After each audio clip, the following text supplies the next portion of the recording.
Be cool, be kind, be classy. The cupcakes so sweet and sexy. Have fun, enjoy the journey. Or just have a good attorney. No big whoop, no biggie. She lives near New York City. And not just a YouTube show. When you know, you better grab a straw. Learn about the law. It's cool here in the shade, sipping motions of lemonade. Cool heads will prevail, kindness will never fail. Be classy and vastly wise. Oh, Melanie Little is going live. Oh no, where is Melanie? Follow the island's melody. Is a concert within reach. No surprise, she's at Jones Beach. She heard some music far away. Captain Jack Stack Harbor Bay. He sings and his piano plays. Not all sounds are waterways. Speaking Yiddish and Latin, it's not just for Manhattan. It's for Goethe and Meshegas. Ridiculous that insanus. Oy vey, Marcus. Procedural, that's for schmucks. Be cool, be kind, be classy. My cupcakes are sweet and sassy. And not just a YouTube show. When you know,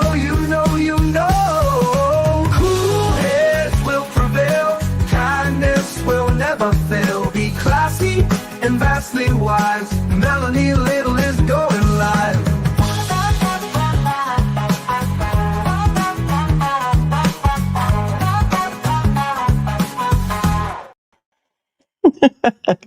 Hello, my friends. Hello. It's a Saturday night special.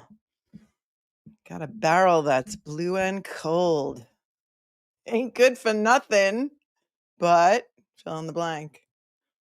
You know what I'm talking about. Everyone had a Southern rock phase, didn't you? You're all Gen Xers. You know exactly what I'm talking about. Name that tune. Oh my. Sometimes, well, first of all, today is Saturday, March 22nd, 2025. I remember the other day I said it was 2024, and it feels like we're stuck in 2024 because it's like Groundhog Day. We feel like it's I don't know, the Truman Show. It's like a cross between the Truman Show and Groundhog Day and What the Duck. Yes, Leonard Skinner. That's right. It's Saturday night special. Can't promise it's going to be clean, but I promise it's going to be fun. Sometimes you need to take a day and just digest, the shenanigans, tomfoolery, and ballyhoo and bullshit that we saw happen on Thursday in the Karen Reed re-persecution, because that was a special level of duckery. Let's just say they don't like the F word so much on YouTube, but a special level, a whole new level of duckery, unlike anything we've ever seen. And I made a little video about it on Instagram. If you don't follow me on Instagram, the link is below in the show notes. And that walk-in by Karen Reed's team will go down in history as being the two finest minutes in court watching that we've seen in the past 2 years or so. And I put there are a bunch of people put them up on Twitter, put the walk-in on Twitter. They slowed it slow motion. I'm not very savvy when it comes to editing video, not as good as Colleen Crawford and John Fanning, but I did my best. And I set it to When the Saints Go Marching In. It's fantastic. I mean, I have to say it's fantastic. I love it. You guys loved it. It's got a lot of views so far on Instagram. I can't play it for you here because they don't like songs. They don't like me to play songs like that. And it's like, Louis Armstrong. It's fantastic. It's classic. And it was great, right? Like bosses, they walked in on that. And so if you didn't see it, I want to watch it again because it can't be watched enough, in my opinion. I don't think that there's enough views that could have because it was so epic. Let me just fix my my own volume here so I can watch my phone for the chat. It was wild and it was dirty. It was dirty. Karen Reed's attorneys didn't even realize that this hearing was happening because apparently I saw somewhere, somebody posted it on Twitter and you guys sent it to me. Didn't even realize this hearing was happening because they were in the basement of the courthouse and they were told that there were other hearings going on in this courtroom. Because remember, this was in the exact courtroom that they were supposed to be in for Judge Cannoni. And it was the same little courtroom, right? Courtroom 25. I mean, I'm looking at it on WCVB. It was the same courtroom, right? This motion was not even on the docket. We had the daily docket every day. If you go to Norfolk Superior Courthouse website, they post a PDF of the daily docket of all the cases that are going to be heard that day and what courtroom it's in, what judge it's in, who the defendant is, or if it's a civil case, who the litigants are, and who the judge is, and what time the hearing is, and what it's on for. It was not even on the docket. Okay. The other weird thing about this, if there's any Massachusetts attorneys in the chat, I'm a New York attorney. What was insane to me is that this motion was filed under Karen Reed's case. And it was because I just went back and looked at the old stream that I did on this with you. And it was like 2 weeks ago. I think it was on March 6th. We went over this motion in the Karen Reed case. That's where Brennan made this motion. He did not make it in Aiden's case. He made it in Karen's case. And I was just rewatching it. And I have the original docket numbers for you of 546 and 547. Hank Brennan even put an affidavit with that one. And we went over it and we read it together. And I said, what is he doing? He's looking for communications between Karen and Aiden, but he wants all of this other stuff in Aiden's case, but he's making it under the Karen Reed index number. And in my opinion, this is a motion that should have been heard in front of Judge Cannoni. She has heard every other motion in limine in this case. She has heard every other Rule 17 motion in this case. Why the hell was this in front of another judge? Why were her attorneys not notified? Clearly, Brennan must have put Aiden and his attorney on notice because they showed up. And the look on his face, the weaselly look on his face, Brennan's face, when Karen's team came marching in, like, what are you doing without us here? And then even the judge, Sisitsky, he was even a little bit confused. And he said to Alan Jackson, can you state your name for the record? And he said, oh, yeah, sorry, I'm Alan Jackson. And then, they're just like, you don't have a right to be here. And he's like, yeah, we do. It's my client's case. The motion was filed under her case number. We told Judge Cannoni we were going to orally argue it. We weren't even notified that this hearing was going on. And even if you're saying, Judge, she doesn't have a right to be heard on this because she has no standing, she absolutely has a right to be here. And she absolutely has a right to counsel. And then the judge quickly changed his tune and they were allowed to sit at the defense counsel table with Aiden and Tim Bradle. What was also wild from that video, at least in my clip of it, it's in all the clips, is how the court officer ran over and pulled out the chair and started getting them all their chairs. That was wild. And the look on Brennan's face was like, what's worse than like a kid getting caught with his hand in the cookie jar? It was gross. And he was like, they don't have a right to be here. What are they doing here? What are they doing here? This is not. Dude, if you didn't want them there, you should have made the motion in Aiden's case. And remember when I said that it was weird because he even said in his motion papers, well, I don't really need to make a motion for this because, the district attorney is in possession of Aiden Carney's files. And, I am now part of the district attorney's office. So technically, I could really just go into that file and pull what I need. But, because I want to have the utmost candor to the court, he didn't say those exact words exactly, I'm paraphrasing. I'm going to make this motion, to do things the right way. Even his bald assertion or feeling or thought that he somehow would have the right to go into another criminal defendant's file that's represented by the Commonwealth and just take whatever information he wanted out of that file to use against another criminal defendant in another case is chilling. That is chilling to me. Is that the way things happen in Norfolk County? Is that the way they do it there? It's insane. Let's take a look at WCVB is channel 5, right? Is that the is this the channel that has Brian Albert's attorney as their legal analyst? Because that too is wild. I have pinned the Karen Reed Defense Fund in the chat today, and I'm going to ask that you, if you feel like you want to super chat tonight, super chat it right into the Karen Reed Defense Fund. When I first started the stream, there was something like, or when I put the stream up earlier today, they're like $5,000 away from $800,000, most of which, as you know, has already been spent. And now that there's 12 experts that need to be paid for this re-persecution, when I put the show up, when I put the stream up earlier, like 2 hours ago, it was at $794,912, and they're going to need it. Let's take a look at their coverage anyway. So this is WCVB's coverage of it, of what happened. Do not buffer on me.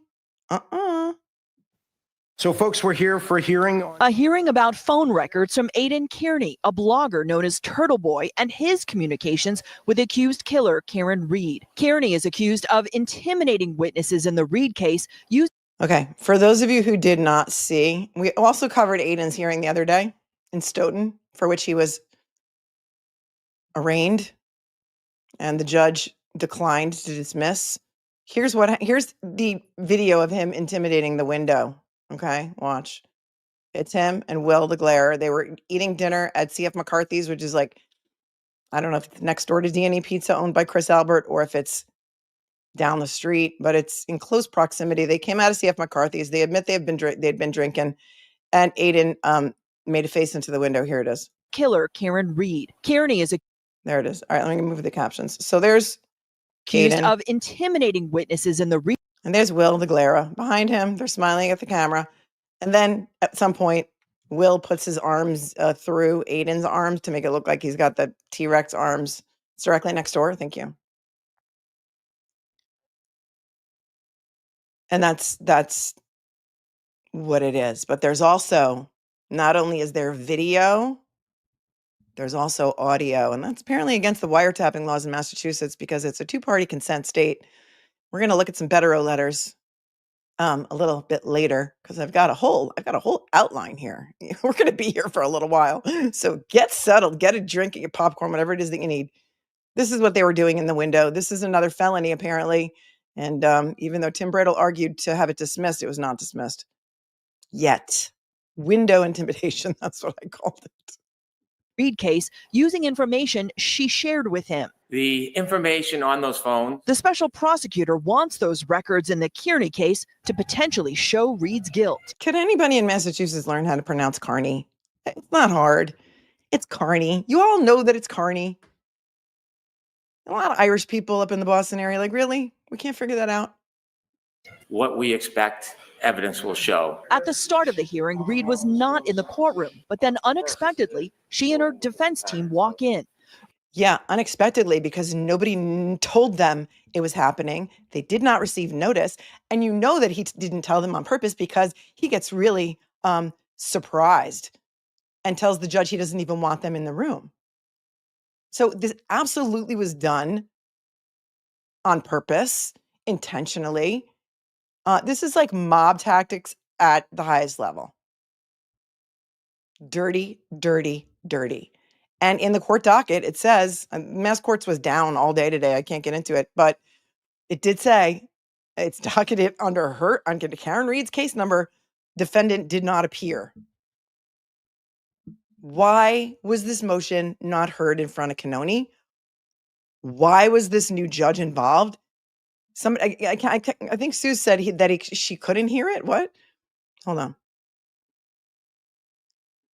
Oh, Sue said the Norfolk County District Attorney's Office is conflicted out of Aidan's case. He could not file under Aidan's case number. Okay, well, but he's not prosecuting Aidan Kearney. He's looking for records in that case. So I don't know that would be a conflict. But what I do know is that every other Rule 17 motion since the beginning of time in this case, we've been there for him, right? Thanks, Sue, for chiming in. For example, all of the Rule 17 motions against Boston Magazine, Vanity Fair, Nightline, Dateline, Highline, every single Rule 17 motion to get records from a third party has been heard in front of Judge Cannoni. They have been represented by counsel, everyone in the media. when they were looking for phone records from Brian Albert, Brian Higgins, Jen McCabe. They all had attorneys come in. Those were defense motions for those records, but the Commonwealth motions have all been for the media, and they've all had attorneys there, and they've all been heard in front of Cannoni. Something stinks here, and it's. I hope they bring it up because this is what happened here is outrageous. It's outrageous, and that they're reporting Karen Reed was not in the courtroom. Yeah, because she wasn't told it was happening. They were in the building, and they were scheduled to be in that courtroom for Judge Cannoni when the cases in front of them were done. This is so gross. Like, I can't even tell you the level of gross. I've never seen anything like this. I've never seen such a dirty prosecutor. It's revolting. That's why people hate lawyers. I'm going to rewind a little bit. Show Reed's guilt. What we expect evidence will show. At the start of the hearing, Reed was not in the courtroom, but then unexpectedly, she and her defense team walk in. Reed appears to glare at the special prosecutor in her case. I'm not sure why we're being. Yeah, best look ever. He's like, I'm not sure why they're coming in here. I'm not sure why we're being joined by them. Reed appears to glare at the special prosecutor in her case. I'm not sure why we're being joined by Ms. Reed's team unless they have standing in this. Reed's It's her case, dude. You filed this motion in her case. You don't understand why you're being joined by them. You don't think she has standing. Remember, in all of the motions against the media that the Commonwealth wanted to get all the records from the media, the defense took no position. They didn't oppose any of them. Somebody needs to teach him the rules of being a prosecutor because he clearly doesn't know what they are. attorney argues they should take part, even though it's a separate case. But the case should never be called without my client being here. She has a constitutional right to be here and to be heard. Counsel, this motion's been pending for a week and a half now. Correct. I don't have any opposition from you. I don't have any submission from you. I don't have any opposition from you. This motion was never assigned to you, Judge. This motion was assigned to Judge Cannoni. Judge Cannoni knew that maybe they weren't going to be heard on it, but they certainly had a right to have it called in her courtroom. This made absolutely zero sense. And then this judge kind of walks it back a bit because he realizes that he's wrong. The judge does allow Reed and her team to stay, while Brennan argues the phone records may reveal clues to Reed's guilt. The consciousness of guilt has more to do with the conduct of Miss Reed. Did she do something that reflects her consciousness of guilt to try to cover for the crimes that she's alleged to have committed? Gross invasion of privacy. How about consciousness of innocence? How about consciousness of innocence? How about when you are being railroaded by a dirty prosecutor and some dirty law enforcement and some other mob shenanigans stuff is going on? How about consciousness of innocence? I didn't do this. John O'Keefe was not hit by a car. And the only way for me to get my story out is to get somebody interested in it, because you know what? None of the media were interested in this story, because originally, I think it was even before Karen was arraigned on February 2nd of 22, the media were told by someone in the DA's office or a source in law enforcement, that law enforcement said they had ring video of the incident. And people like me and you and everybody out there in the world thought, oh, they have ring camera footage of this girl hitting her boyfriend with her car. That's sad. And we all moved on with our day. And that turned out to be a lie.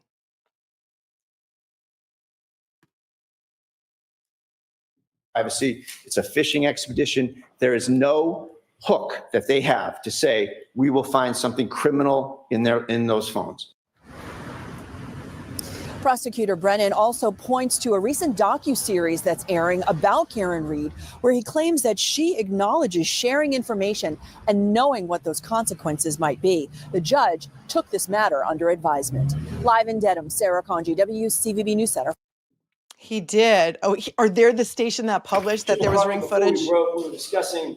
Hold on a second. That's the TV. That's the station that says that they are the ones who said that there was ring camera footage of the incident. I love that. ShamWow is here. I remember the ShamWow. That's hilarious. He's his best entrance, best Karen Reed stare ever. Yeah, WCVB. Oh, so imagine that.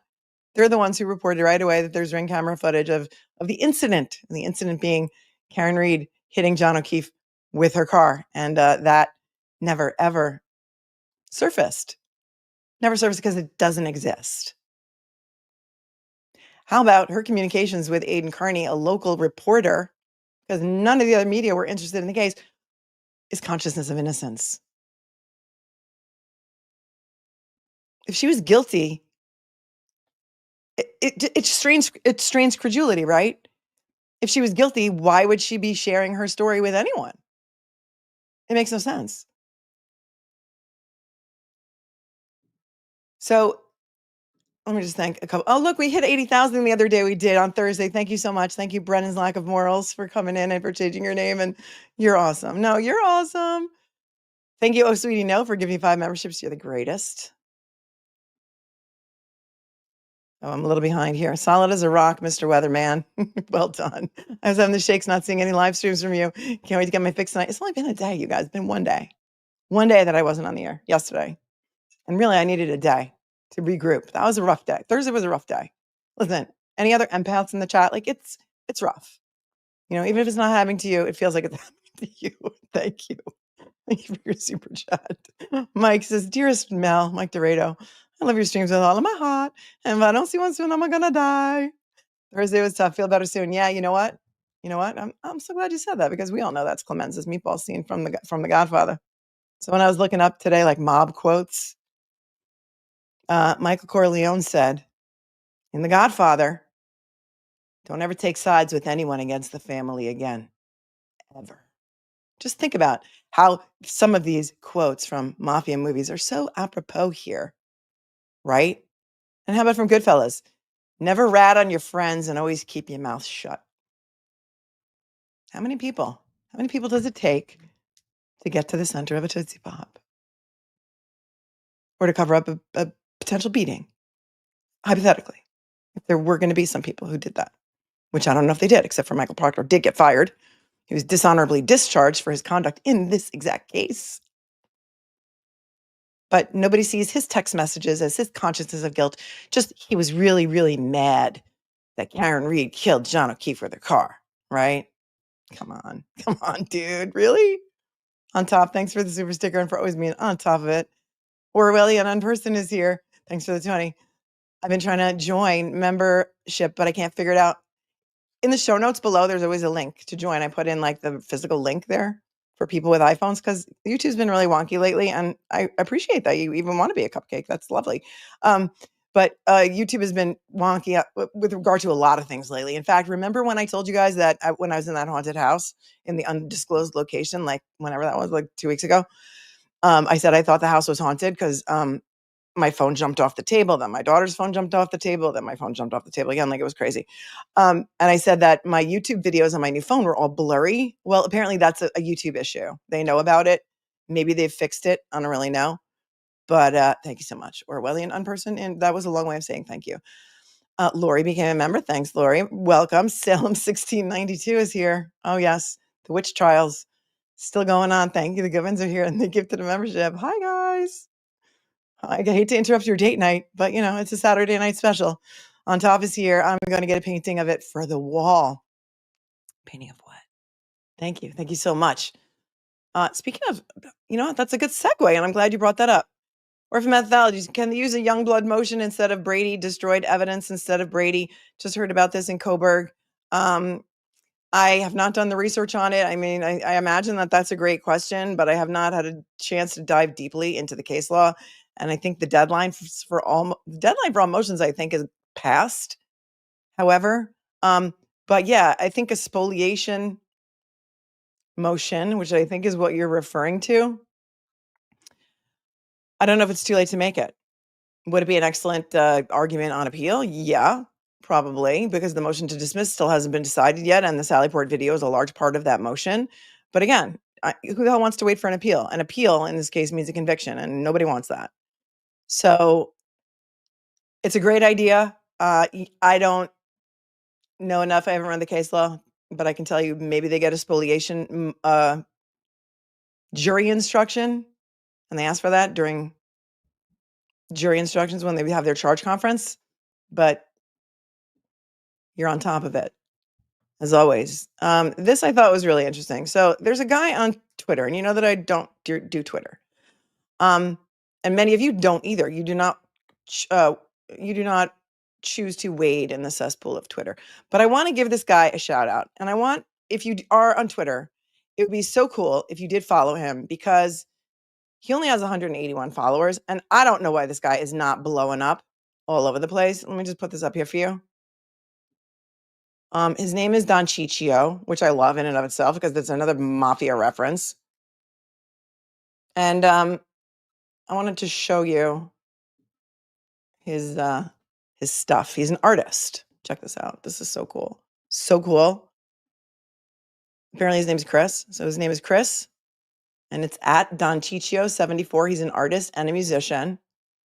And check this out. Okay. He does like incredible like watercolor sketches, but he's done a lot of the people in this trial.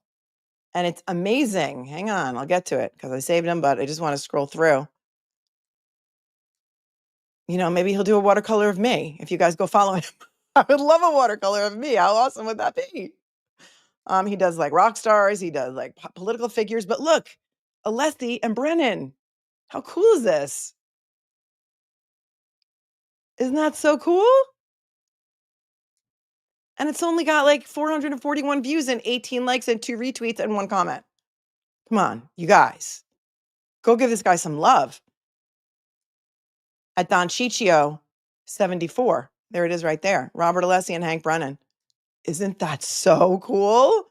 And we're going to move on a little bit because he's been following this case, you know, since the first trial. And look, he's got it like a little video of himself, like sketching. So cool. I'm in love. I'm in love. I love people who are artists just really amaze me because I cannot even like draw a straight line. Like I can barely do a stick figure. And so talent like this just blows my mind. And there's some more on here too. There's like some David Yannetti stuff as we get down through the feed. Oh, look, there's Jerry Garcia. Look, come on. Come on. Can I buy this? Don Ciccio, I don't know if you're watching, but I want this Jerry Garcia watercolor. I'm in love. And then as we go down a little bit more, there's like a couple of David Yannetti. So I hope you guys will show this guy some love because he deserves it. Let me say, wait, there's Rodney Dangerfield. Wait, let me get down. Where's the Yannetti stuff? I mean, it's all so good. I mean, look at this stuff. And Mick Jagger. I mean, come on. Keith Richards. What? Incredible. Bob Dylan. Joe Walsh. Well, let's get to David Yannetti. You know, maybe we could get him as a courtroom sketch artist. Here it is. Here's David Yannetti.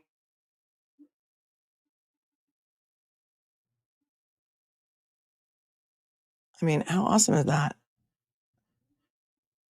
And look, there's Paula Keefe sitting behind him. There's Karen, Alan.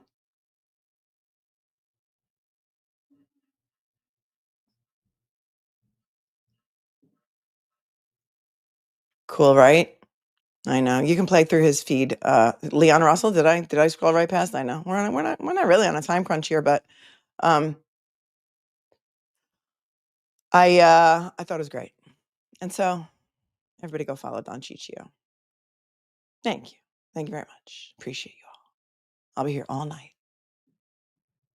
All right. Well, the judge, Judge Sisitsky, who heard the motion the other day, did not take long because by the end of the day, he already had a decision on the motion about Turtle Boy's phone, and that is docket number 615. He had it by the end of the day. I mean, what was he like? Was somebody writing this in the back? I don't know. I need to know. I have questions. Did he have to quickly rule on it before Karen's team went crazy and said, Judge Cannoni, why didn't you hear this motion? Why was this done in secret outside of our presence? What the duck is going on here? If you didn't need any more evidence that this is complete and total utter duckery, then I don't know what more evidence I can give you than that.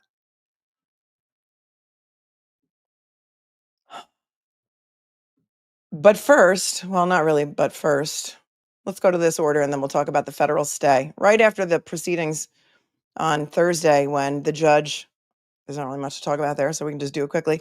When the judge said, no, I'm not going to adjourn the case until April 25th, you're picking a jury on April 1st, come hell or high water. That's it. All the jury summonses are out. There's people ready. We got hundreds of people coming in.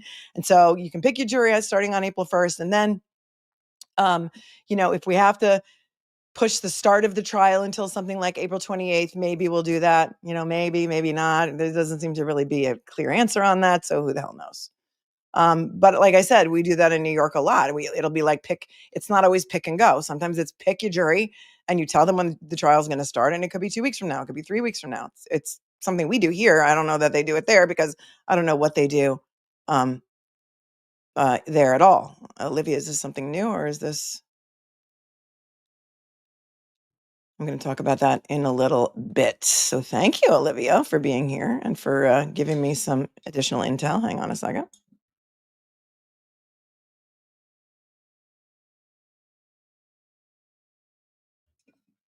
So after the adjournment was denied, Karen's legal team in the First Circuit case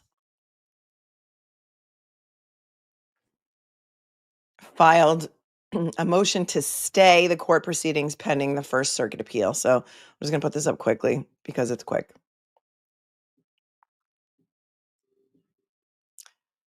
This is in the federal case.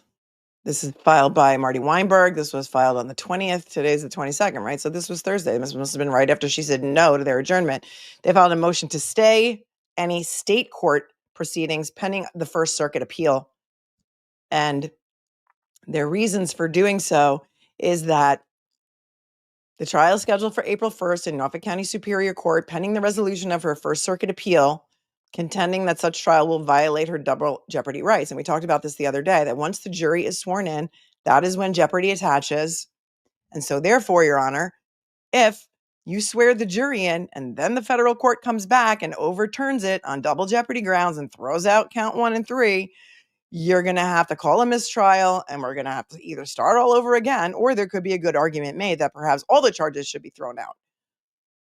So, that's what we should do, Judge. And she didn't want to hear it. And so I love how they're attacking from all angles. It's like, I don't know, I'm not really like a war person. I don't really know a lot about war strategy other than playing like Risk when I was a kid. Well, what is it called when you attack from all angles? This is what they're doing. This is what they're doing. They've got an army. They're attacking from all the angles. And Chris Albert did serve time for vehicular manslaughter. He only served 6 months. He left the scene. Say his name, Peter Berger. He killed an exchange student named Peter Berger. He fled the scene. He eventually turned himself in with his attorney. This was in the 90s. His attorney happens to be, or happened, still is, Judge Cannoni's brother. You can't make it up. His name is Prescott. Chris Albert fled the scene, killed a man named Peter Berger, who was an exchange student, and did, I think, 6 months, or he was sentenced to 6 months. Did he do the full 6 months? I don't really know. It's a blitz. It's a blitz. Thank you. It's a blitz. Thank you, Shauna, for your first super chat ever. Hold on. I'll have to find it now. Sometimes I get a little bit behind, but here it is. She says, Hank is so disrespectful, disgusting. Snake. Alan Jackson, do it. Mel, you're amazing. Thank you for all you do. No, thank you guys for watching, because without you guys, I would just be sitting here screaming at the television, screaming into a closet. And there's nobody I would rather scream with than you. And you do realize I'm not screaming. I'm going to get the Elmer Fudd voice again, because that's what Hank reminds me of. I'm not screaming at you. I'm screaming with you. I'm yelling with you. Happy Saturday, true crime fangirl. Happy Saturday. Right. Ipsy Dixit, Sherilyn. Peter Berger passed away for no good reason. Say his name. Say it loudly. Do it. I put that on my thumbnail, didn't I? With a picture of a weasel. And come on, tell me they don't look alike. Somebody said, I still had the pre-chat, and you guys were saying, is it a weasel or some other kind of animal? I don't know. I was in Canva and I just Googled weasel in the thing, and that's the picture that came up. So I don't know if it's a weasel or some other variety of whatever that is, rodent. I'm not really even sure, but we don't need to get sidetracked on that. All right. So they say here on February 18th, 2025, This is the procedural background. Reed filed the instant federal petition for habeas corpus, alleging that her pending April 1st, 2025 retrial in Norfolk County Superior Court on charges of second-degree murder and leaving the scene of a collision will violate her federal double jeopardy rights. After oral argument on March 13th, 2025, this court denied Reed's petition. Before denying the petition on the merits, the court found that one, Reed, who is on pretrial release pending her state court trial date, properly brought her petition under 28 U.S. Code 2241. Two, she satisfied the custody requirement to bring a habeas petition. She exhausted her court remedies, her state court remedies. And four, so that was number three. Four, no abstention doctrine had barred it from considering the petition. And if you really want to deep dive into this federal stuff, I would suggest that you go watch Uncivil Law or, I don't know what just happened. The light just got crazy light. Or Andrea Burkhart, because they are appellate attorneys. It's a special skill set, one that I do not, I'm not an expert in. And so if you want to know more about that, I think Kurt did do on his channel a read through of the federal petition, of all of the federal stuff. The court granted a certificate of appealability, finding that Reed made a substantial showing of the denial of a constitutional right as to all claims. So that was good, right? Then Reed filed a notice of appeal on March 13th of 2025, the same day that this court denied her petition. So the federal petition was denied. And now they're filing for a stay of the state court trial pending the decision from the First Circuit, which could, who knows how long it's going to take. On March 19th of 2025, Reed filed in the state superior court and assented to motion to continue the trial to April 28th of 2025, attached here too as Exhibit A, to permit her to appeal the denial of her double jeopardy claims. The superior court denied the assented to motion, ruling that jury selection would begin on April 1st, 2025. So that was March 19th. So on March 19th, that motion was filed. On March 20th, that's the day the hearing was. That's the day they filed this. They had this. So they were waiting to file this, apparently. Whenever she ruled that she was not going to agree to the adjournment, they already had this ready to go, as you can see, because it was filed the same day. And they added that sentence.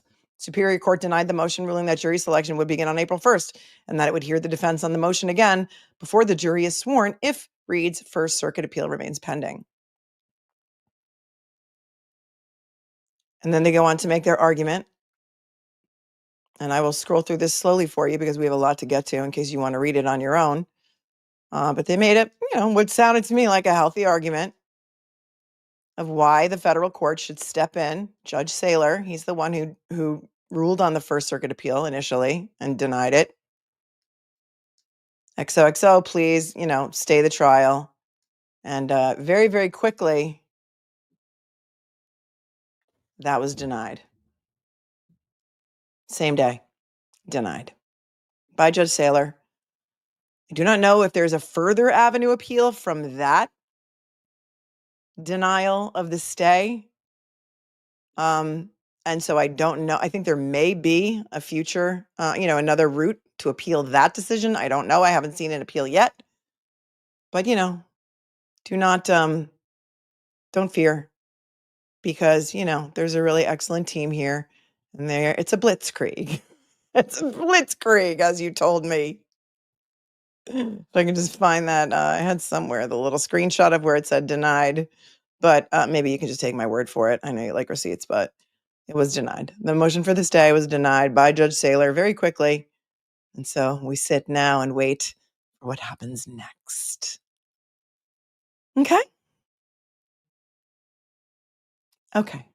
So the next thing that happened right away, it's like we were hit with like a million bombs at once. But, at the end of the day, my friends, at the end of the day, just remember, John O'Keefe was not hit by a car, and a car did not hit John O'Keefe. And that is really the most important thing.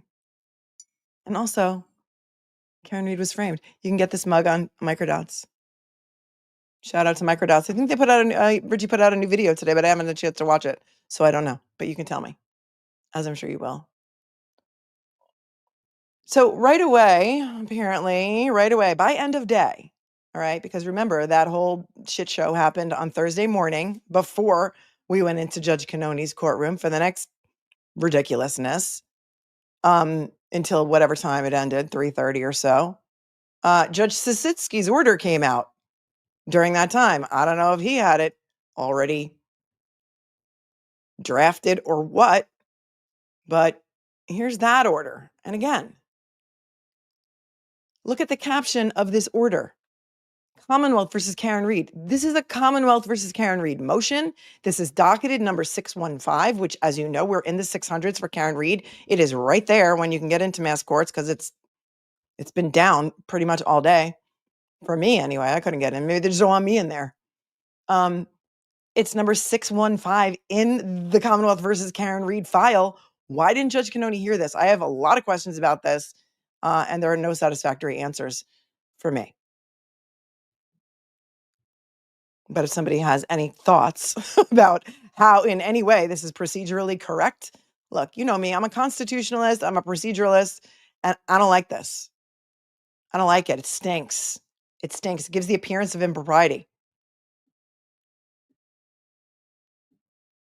And so here it is. It came right out, same day. Do not pass go. This judge was on it, which makes me think like,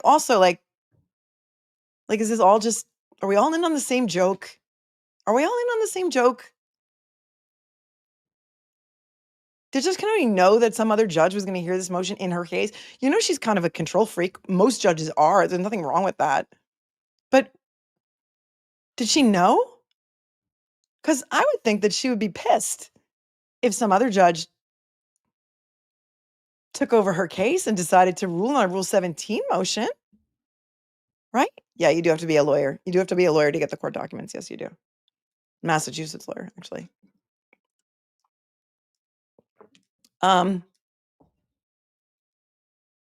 It's a procedural quagmire, says Bubsy. Excellent. Excellent. I mean, that's a great way of putting it. I'll allow it. I don't like it. It stinks. And I don't know what's going on with StreamYard, but StreamYard stinks too because usually the super chats go into a special column, and right now they're not. Wait, hold on. They are. Okay. Thank you, New Hampshire woman. The Dream Team entrance was friggin' awesome. It was. Fire on Acid is here. I'm so scared texts are going to appear because the Commonwealth can't be trusted with tech and videos. John O'Keefe was not hit by a car. I don't care what text messages say. John O'Keefe was not hit by a car. It's science. It's physics. Don't worry. I mean, what I'm trying to say, Fire on Acid, is just don't worry. Don't worry. Worry is a wasted emotion. Half the time you're worrying about stuff that has already happened that you can't change. And the other half, you're worrying about stuff that may never happen. So be like me. Bewildered in Texas says this all feels like Morrissey is using Brennan to fish for information on the federal investigation and aid in sources. Could be. But Cosgrove already has all that, and so does Mello, right? So they have it already. They already have Aiden's phones allegedly. Like there's even some conflicting information about whether they really did download Aiden's phones because they lied about that for a long time and said they didn't. They were waiting on a taint team, all this stuff. They didn't return his phones to him still. To this day, he doesn't have his phones back. It's been 3 years, or at least 2 years in his case, right? I don't know, a year and a half. I don't even know. I can't remember now when they took his phones. Was it like October of 2023 or 2024?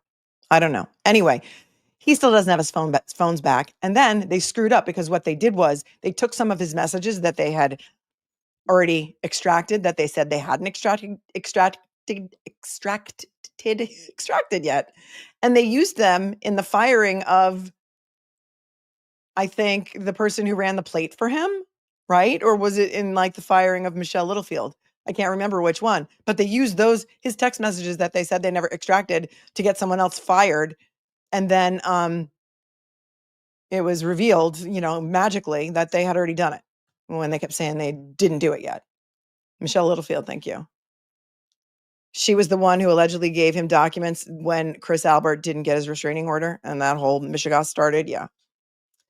Ren Macabre is terrified of T-Rex arms. Call a cop. Thanks for your time. We are outraged, says Sarah. Be creative. Thank you. On top, Karen's look and hair flip was priceless. I thought so too. Josh, how is this any different than the ex parte communications that got the judge bounced in the YSL case in Atlanta? You know, Josh, if I had time to watch that YSL case, I heard it was wild, but you know what? It went on for like, I don't know how many years. I didn't follow it at all. So I cannot tell you the difference, but maybe somebody in the chat can, because I did not follow that case at, like, when I say at all, I mean at all.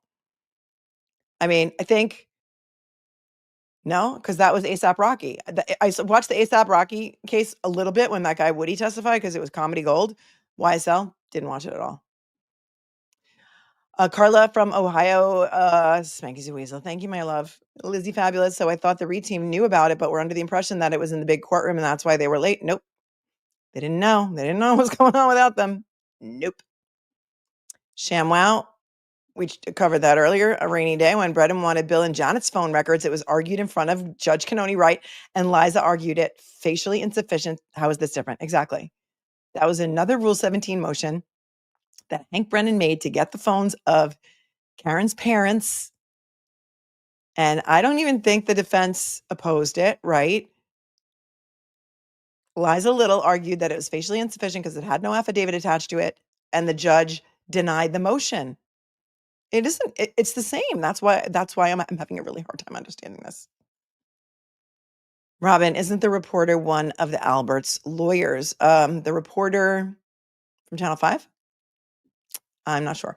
You guys, I get so far behind in the super chats. So if you could give me as much information as possible when you send them, it would help me decipher what it is.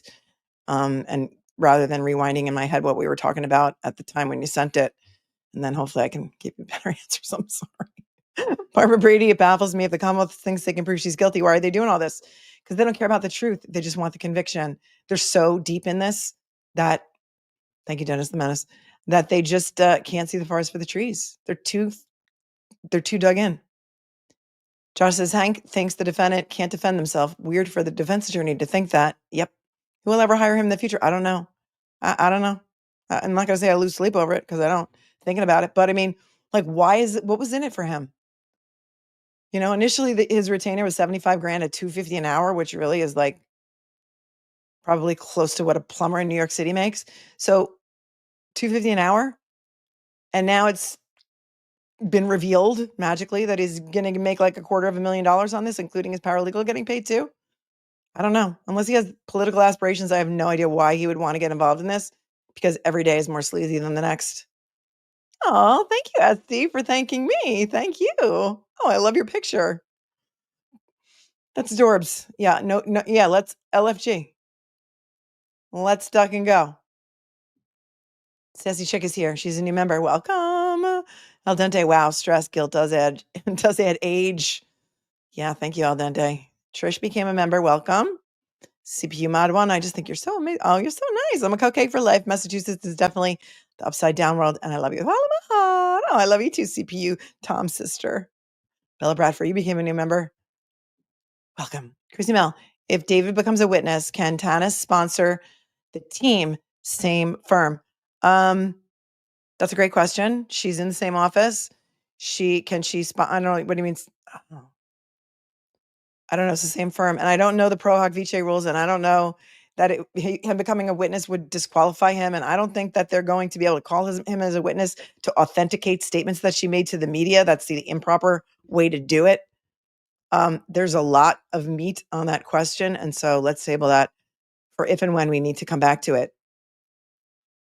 But if it's the same firm, I would tend towards no. But again, I've never seen a Pro Hoc Vice attorney be denied before. Bederow was the first I've ever seen based on an alleged conflict that the judge says she found, even though the clients waved off on it. But then again, who knew that these shady shenanigans were going to go on?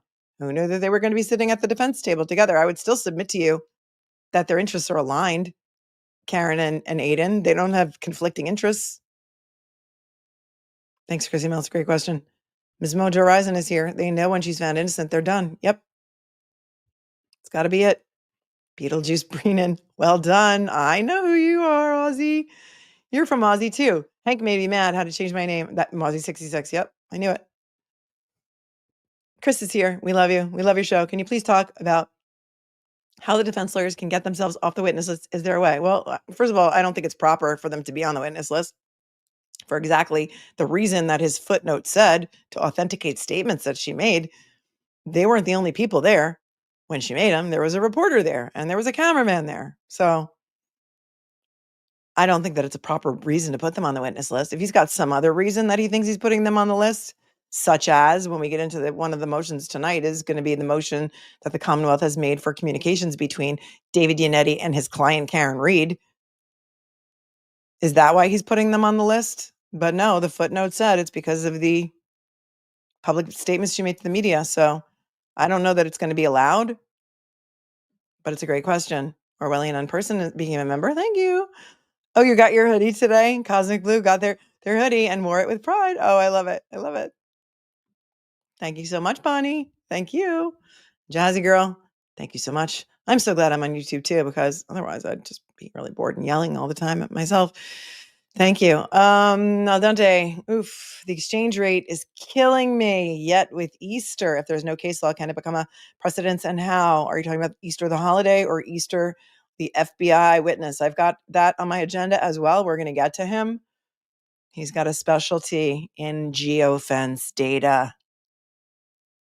If you know, you know. We'll talk about that in a little bit. So there's that. Yeah, don't worry about Easter. Don't worry about that. I'm not worried about that. He's not only going to talk about procedure. I have a feeling that that's the only thing they talk about in open court. However, he's also a geofence expert and a location data expert. He's got a lot of experience. So cry about it. Kat says, I could just cry for Karen. Brennan is the slimiest of the slime that oozes across the earth. He's an insult to them and to the weasels. Kat and your predecessor, both from Canada, thank you for tuning in. The world is watching. Mark says, I'm a potential juror on 4-4. I don't know how they will seat a jury. Mark, why are you using Mark, you're off. You're already off now. You've already outed yourself. Why, Mark? Why? I don't know how they'll seat a jury either. But I've said that jury selection is going to be the most important part of this case. And the judge is not allowing panel voir dire. It's a mess. The whole thing is a mess. She thinks it might take until the 25th or the 28th to even pick the jury. They have to find people. They're never going to find 12 people who don't know, or 16, however they're going to pick, probably 16, 4 alternates. They're never going to find 16 people who don't know anything about the case. What they need to find are 16 people who do not have preconceived notions about or feelings about what happened and who can be impartial. And it's going to be hard. So I guess you're going to go in there and you're going to say, I can't sit because I freak out and read. Thanks, Mark.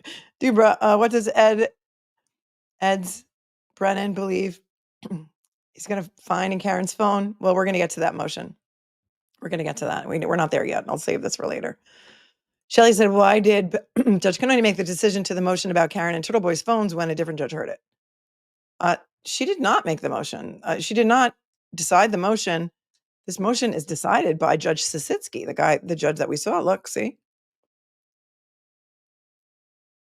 So she's the one. I mean, he is the one who decided the motion. Shelley, maybe you were mistaken, or maybe you had a different question and I just got it wrong. Thank you, Carmel, for your super sticker. And let's go back to this order. So Judge Sisitsky filed his order by end of day on Thursday. This is the memorandum of decision and order. Hold on.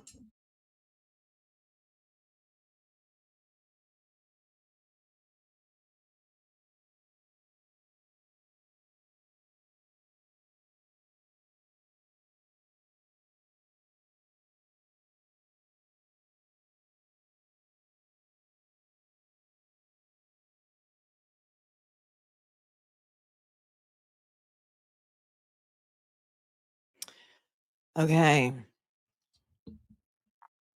The defendant, this is the memorandum of decision and order on the Commonwealth's motion for records from dockets, and then they have in the caption or in the order title here, the 2 docket numbers of Aidan Carney's cases and Special Assistant District Attorney Robert Cosgrove. But look, it's docketed in Karen's case. The caption has Karen's case on it, and it strains credulity. I have merch. The defendant Karen Reed is the defendant here, not Aiden Carney. So, we have to be careful because sometimes we really don't even know what case we're in. It's like spin the wheel and get a different judge. The defendant is charged with second-degree murder, manslaughter while operating under the influence and leaving the scene of personal injury or death.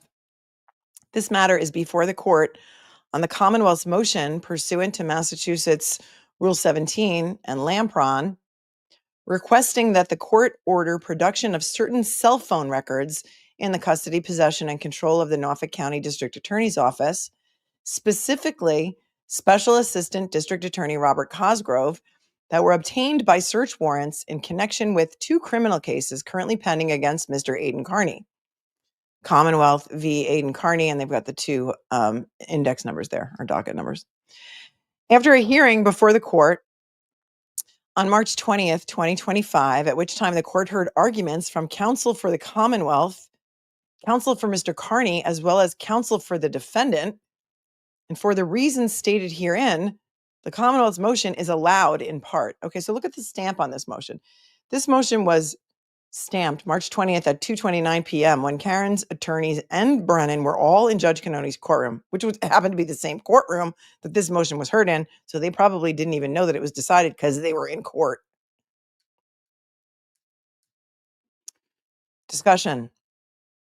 The Commonwealth seeks data from 2 cell phones belonging to Mr. Aiden Carney that were seized and searched pursuant to search warrants issued in connection with 2 criminal cases against Mr. Carney. Okay, so there's 2 cases. One of the cases against Aiden Carney is for felony witness intimidation against many of the witnesses in the Karen Reed trial. All of the Alberts, all of the McCabe's. You heard about them testify during the trial about the harassment that they suffered. Another alleged witness in that case is Michael Proctor, Yuri Buchanek, and some others. The other case is the case involving alleged witness / alleged victim Lindsay Gattani, who had an alleged pregnancy and was served an alleged subpoena to appear in front of a grand jury, which made her a witness, except for that there was no grand jury pending. There was a grand jury that had already concluded and one that hadn't started yet because the crime had not yet been committed. And so there's a whole lot of duckery going on there too, like a whole text message chain between Tully, Lieutenant Brian Tully, Ken Mello, the special prosecutor, not so confidential informant, mafia masshole Kate Peter, and Lindsay Gattani. They were all on text threads together. All that stuff has become discoverable. And that's the second case. In case you're confused, join the club. Everybody's confused.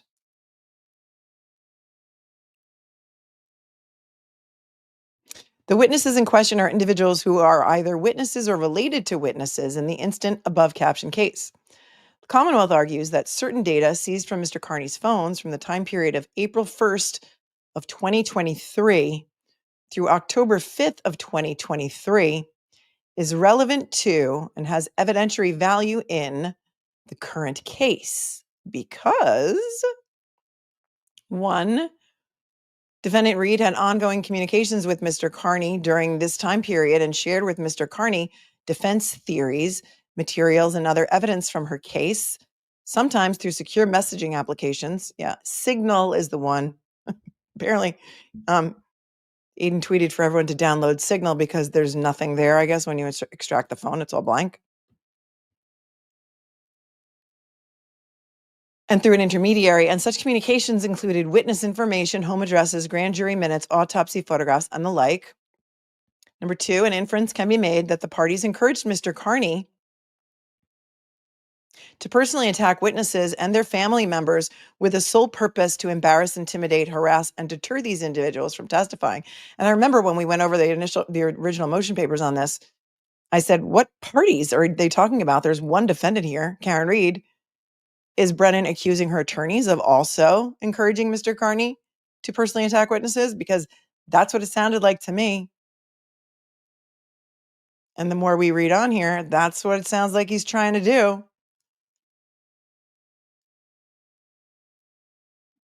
3, the Commonwealth intends to use the data concerning certain communications found on Mr. Carney's phones relating to such alleged witness intimidation in light of the defendant's ongoing communications with Mr. Carney as evidence of the defendant's consciousness of guilt. I say consciousness of innocence.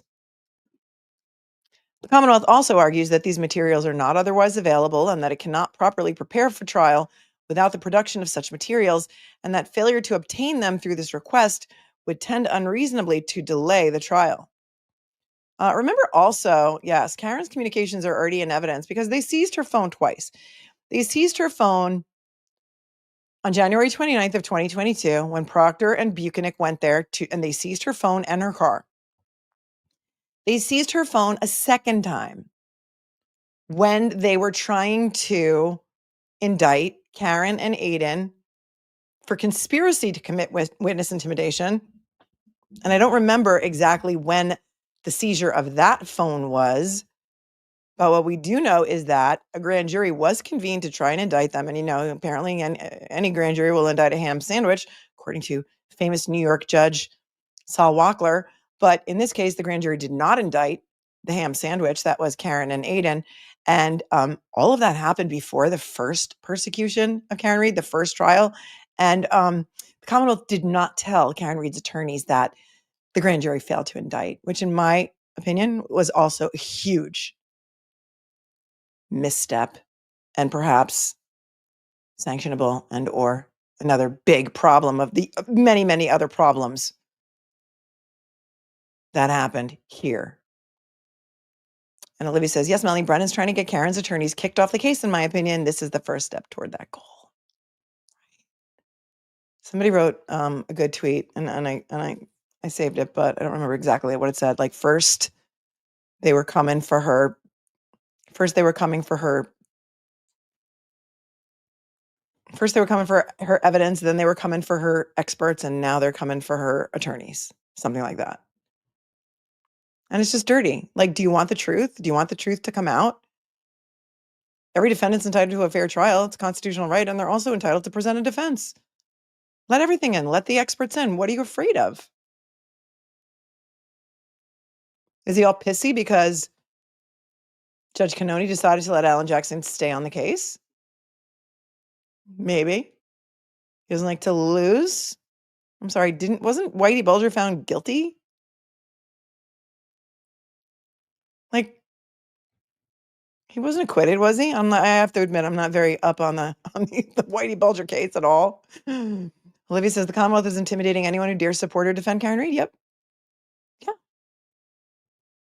There's no evidence. Like, what evidence do they have?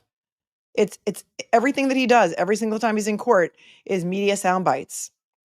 And when he got up the other day and like started that whole tirade against Alan Jackson, and then Alan got up and said, like, what are you even talking about? What are you talking about? I didn't bash any witnesses. He accused him of doing all of this stuff. And I said to you, I think that was just a canned speech that he wanted to just throw in whenever he could.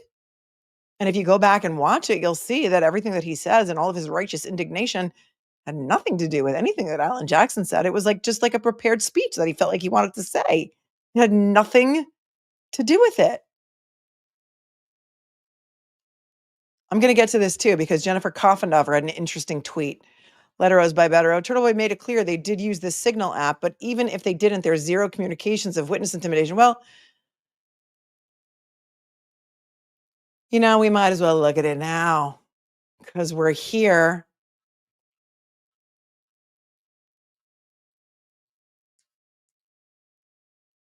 Oh, well, that's a different asinine tweet of hers. We'll get to that later. She says publicly, I've seen the text messages. I've seen them.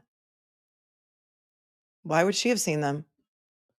Who's showing her the evidence? How is she seen? You know what I think she was talking about? I think she was talking about the text between Karen and Yannetti, not Karen and Turtleboy. And that's why when I pulled up the link that I just pulled up, it's a different thing because she's been tweeting a lot of asinine stuff lately about the Karen Read case, and then she's protecting her tweets so that nobody can respond to them because I guess she's tired of people calling her out on her bullshit. The reason that Garrett Wing is going to be called as an expert witness in the Karen Read trial is maybe because they saw my show on Garrett Wing. And the reason that I did that show and found Garrett Wing is because Jennifer Koffendorfer pissed me off by trying to make me look like a jerk on 2 episodes of Court TV. And that's what you get. That's what you get. Moving on with this decision. The Commonwealth also argues that these materials are not otherwise available and it can't properly prepare for trial without the production of such materials, and that failure to obtain them through this request would tend unreasonably to delay the trial. Well, you'll see that in some of the motion papers that we're going to look at today, he wanted to delay the trial. He wanted to delay the trial. Now he wants the trial delayed. He agreed to delay the trial because of the documentary that just aired on Discovery ID and Max, because there's 500 hours of footage that he wants. So he wanted to delay the trial. But, only when it suits him. Only when it suits him. Rule 17 and Lampron and Dwyer govern the proper procedure for allowing pretrial access to certain third-party records that are not in the Commonwealth's custody and control. Footnote 1. Listen to this. Listen to this. The Commonwealth has suggested that it may not even be required to seek the order it currently requests from the court in order to obtain the records at issue, given that the data it seeks is currently in the Commonwealth's possession, albeit in separate criminal cases overseen by another special assistant district attorney. This judge was smart enough to go on to say, the court declines to address the validity of this suggestion at this time and addresses only the Commonwealth's argument in support of its Rule 17 motion. Do you think the judge's head popped off when he read that argument? I mean, any prosecutors in the chat? Are you just allowed to go into another defendant's file just because it's in your office and take evidence from one defendant's file and use it against another defendant that you're persecuting? Are you kidding me? Thank you, Olivia. You always make me feel like I'm not crazy when I am being gaslit. Wow. That's wild. And it's in a footnote and it's right there for the worldwide audience to see. Hank Brennan thinks he didn't even have to ask the court's permission to get it, but he's just dotting his I's and crossing his T's because, they're paying him $2.50 an hour.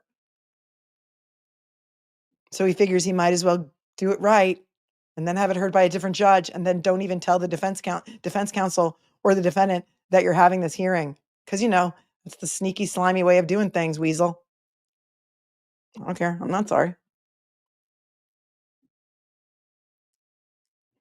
Such records may only be obtained when the moving party establishes good cause satisfied by a showing, 1, that the documents are evidentiary and relevant, 2, that they are not otherwise procurable reasonably in advance of trial by due diligence, 3, that the party cannot properly prepare for trial without such production and inspection in advance of trial, and that the failure to obtain such inspection may tend unreasonably to delay the trial, and 4, that the application is made in good faith and is not intended as a general fishing expedition.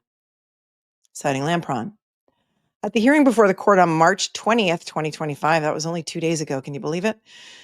The Commonwealth orally significantly narrowed the scope of its request for data called for in its motion, such that now, before the court, is only the Commonwealth's request for the following data extracted from the 2 phones in question. Yeah, Ashley points out, the judge asked him if he looked at the files, and he said no. And Ashley thinks he's a liar.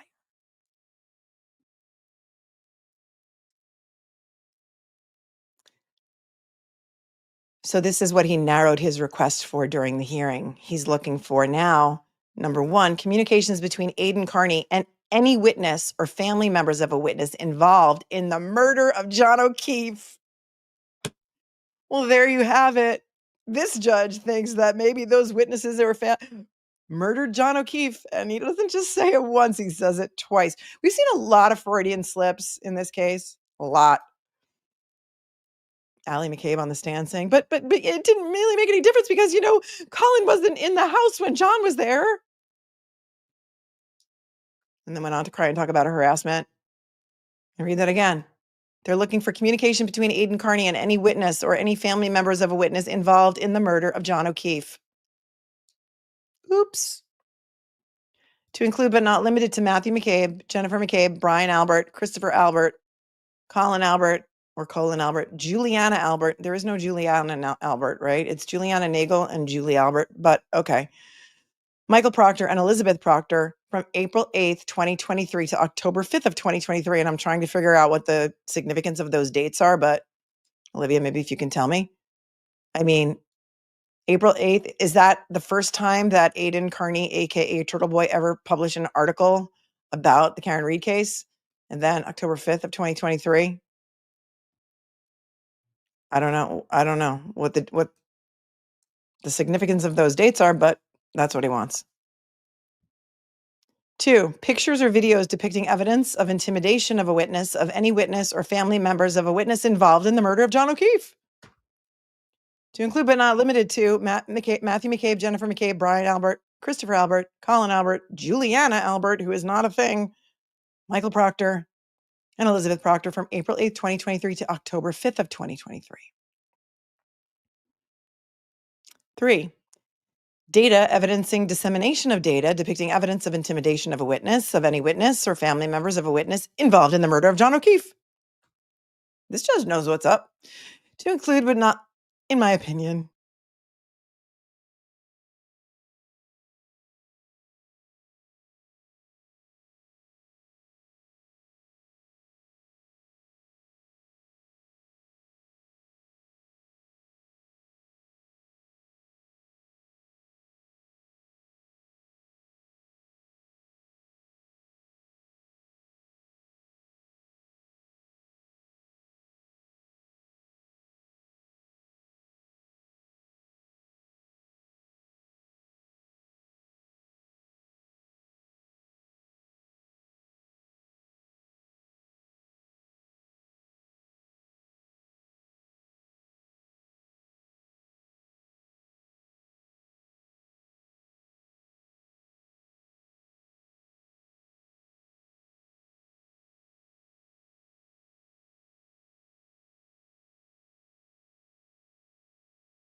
I don't know if you can hear me. I just heard like a loud boom outside, and then it said I had no internet, and then I had to refresh.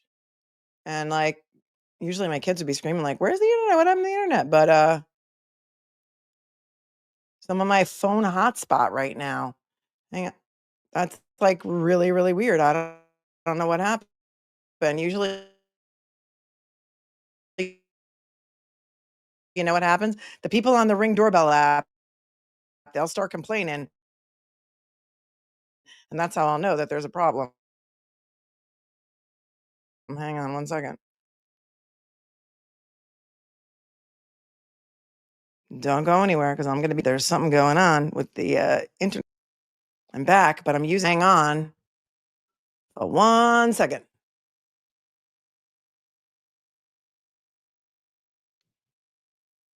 Hang on 1 second.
I'm like, hello, did the internet just go out? I'm on my hotspot and I'm on a live and I got to go back in, but I'm afraid to switch back to the internet. And she's like, yeah, my phone and TV. I'm like, is it back yet? She's like, afraid not. All right, well, we're going to try. Yeah, there was no sound because I was talking to my kids to figure out if the internet is back. Something blew up and, it's FiOS, but it's underground. So like, what the hell?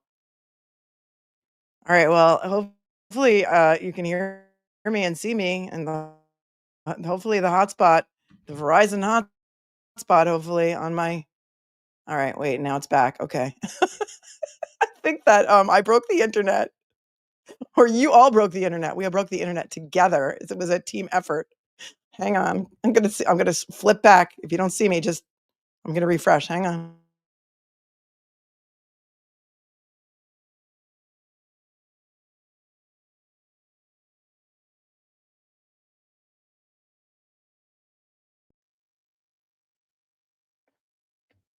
I don't know. Nobody wants us to talk about this, but I think we're okay now because I put it back on the Ethernet. I think Brennan's already looked at the phones too. I think he went in the file and took what he needed, and then he decided to make a motion for it to get it the right way so that he could use it at trial. That's what I think. He filed a motion to suppress my internet and my talking about the case because he did say the people on YouTube were talking about it. And he doesn't want people on YouTube talking about it. But we overcame the ghost. We overcame the whatever just happened, whatever the duck just happened. So let's go back now. Sorry for the interruption of your regularly scheduled program. Where were we? I think we just finished number 3. He wanted data evidencing dissemination of data, depicting evidence of intimidation of a witness, of any witness or family members of a witness involved in the murder of John O'Keefe, to include but not limited to Matthew McCabe, Jennifer McCabe, Brian Albert, Christopher Albert, Colin Albert, or Colin, as he's come to be called, Juliana Albert, Michael Proctor, and Elizabeth Proctor, from April 8th to October 5th, 2023. The court first addresses the Lampron requirement that the Commonwealth demonstrate that the requested materials are relevant and have evidentiary value in the current case. The Commonwealth argues that the requested data is relevant as consciousness of guilt evidence. And remember, I said that's a ridiculous argument. He wants communications with Natalie the German and all of these other people to use them against Karen for consciousness of guilt of Karen. Made no sense to me. I couldn't even strain my credulity enough to get the argument, right? Indeed, the defendant's own conduct, whether sending text or other messages and information to Mr. Carney related to Mr. Carney's alleged act of witness intimidation, would seem relevant under the circumstances. However, the Commonwealth's request commands the production of far more. Even in its narrowed scope, the request requires the production of data far beyond just Mr. Carney's communications with the defendant.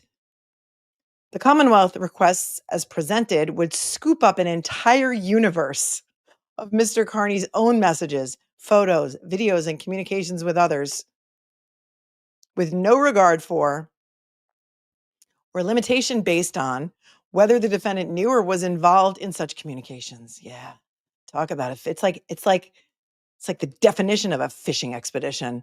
They wanted like his kids' text, his calendar notes, it could have been with sources. It could have been with text messages with anybody.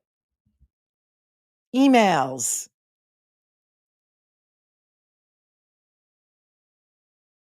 As to that type of data, the court finds the Commonwealth has not met its burden as to showing either relevance or evidentiary value in the current case under Lampron. Good. I guess we should be grateful for small favors because you know what? Judge Cannoni might have just given them the whole entire thing. Go ahead. Just go in the file, take what you want. No big whoop. No biggie. Just get it. Just take it. It's yours for the taking, says Lady Macbeth. With regard to Lampron's other requirements, the court finds that the Commonwealth has adequately shown its need for the now further limited subset of data in question. As it pertains to the Commonwealth's prosecution of the case, namely that it cannot properly prepare for trial without such materials, and that such materials are not otherwise procurable. The court also finds that the request has been made in good faith.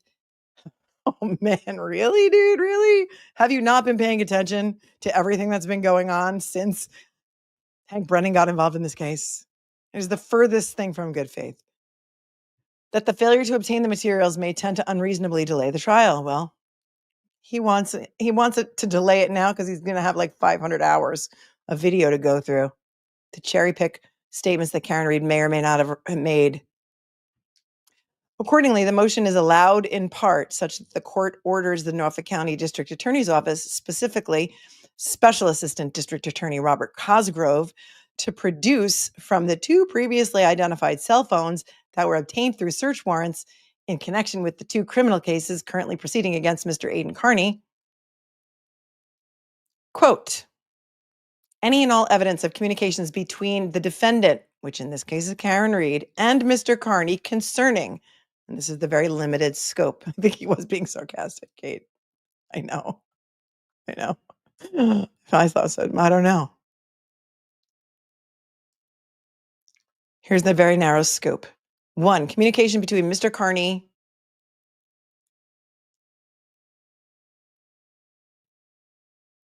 and any witness or family members of a witness involved in the murder of John O'Keefe, to include, but not limited to, Matthew McCabe, Jennifer McCabe, Brian Albert, Christopher Albert, Colin Albert, Juliana Albert,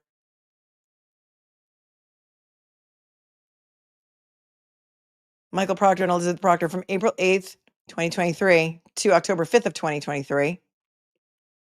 2 pictures or videos depicting evidence of intimidation of a witness, of any witness or family members of a witness involved in the murder of John O'Keefe, to include but not limited to Matthew McCabe, Jennifer McCabe, Brian Albert, Christopher Albert, Colin Albert, Juliana Albert, Michael Proctor, and Elizabeth Proctor from April 8th, 2023 to October 5th of 2023. 3, data evidencing dissemination of data depicting evidence of intimidation of a witness, of any witness, a family member of a witness involved in the murder of John O'Keefe, to include but not limited to Matthew McCabe, Jennifer McCabe, Brian Albert, Christopher Albert, Colin Albert, Juliana Albert, Michael Proctor, and Elizabeth Proctor from April 8th, 2023 to October 5th of 2023. XOXO, 20th of March, 2025, Adam L. Sisitsky. Hold on.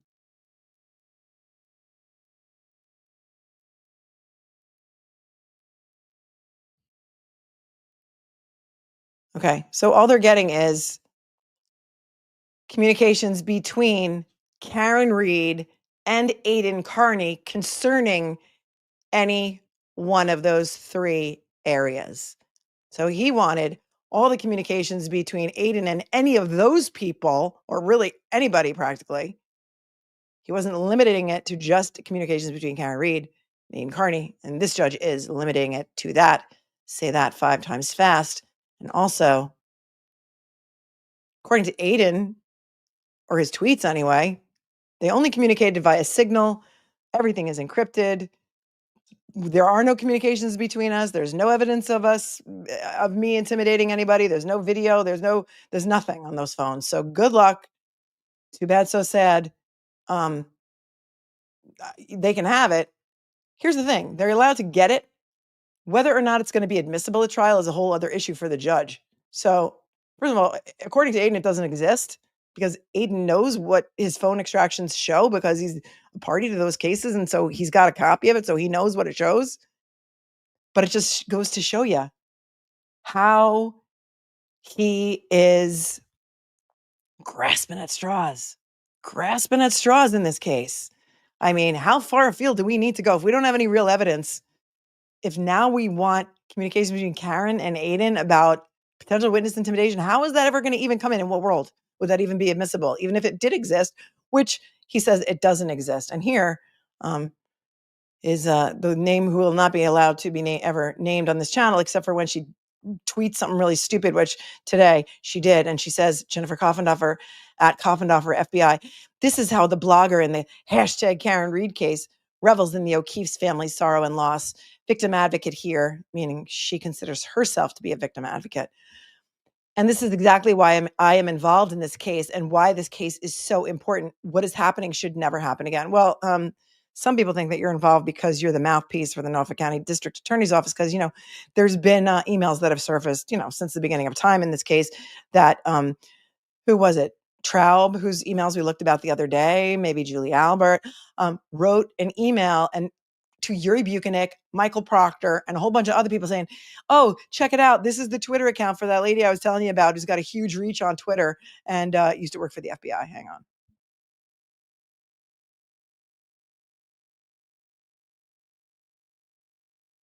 The blogger.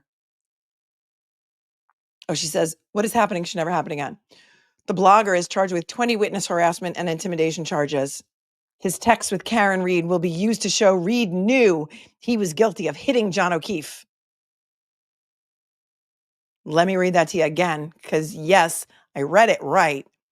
His text with Karen Reed will be used to show Reed knew he was guilty of hitting John O'Keefe. Yep. Aidan Carney was guilty of hitting John O'Keefe. So now their whole entire theory has fallen apart into now Aidan Carney has hit John O'Keefe, everyone. Okay, Aidan Carney, his text, meaning Aidan's text with Karen Reed, will be used to show that Reed knew that he, Aidan Carney, was guilty of hitting John O'Keefe. This is a huge blow to Reed. I'm sure she meant she. Somebody said, yeah, well, guess what? Maybe you ought to proofread your tweets. They change in their whole, and then she happens to tag a whole bunch of people who hate Karen Reed and think she should burn in town square. And after they stone her to death, they should hang her right there where all the witches were hung. Like Julie Carpenter, Mama Lama, Andy, this one, Kim Fair, all of these people, Mapia Massel, Julie from Court TV, John DePietro show, and William Phelps, who's the guy who did that podcast that wound up being a mess, and Grant Smith Ellis and the Yellow Cottage Cheese guy. And then, wait a second, apologies if I left any other advocates in this case out. And then she puts a video of Aidan in here where he says some things that are, not so appropriate. And then look, who can reply? Only accounts that Coffindorfer FBI mentioned can reply. So despite the fact that this was posted at 10:21 a.m. this morning, none of these people that she tagged in this post have chosen to even reply to it at all. And although it has 12.8 thousand views, it's only got 126 likes. And so she was ratioed. This is Jennifer Coffindorfer, who is a talking head on Court TV and News Nation. They call her in for everything. And boy, does she hate Karen Reed.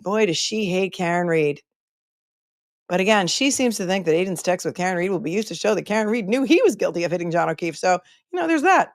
And then she says, this is a huge blow to Reed. So just a little fun before we move into our next topic. Because you can't make it up. Like if you still can't make it up. You still can't make it up. I don't know what's happening here. It's a mess, but you still can't make it up. Because we're in the upside down, inside out, Narnia ridiculousness of Norfolk County, Massachusetts, and the re-prosecution of Karen Reed.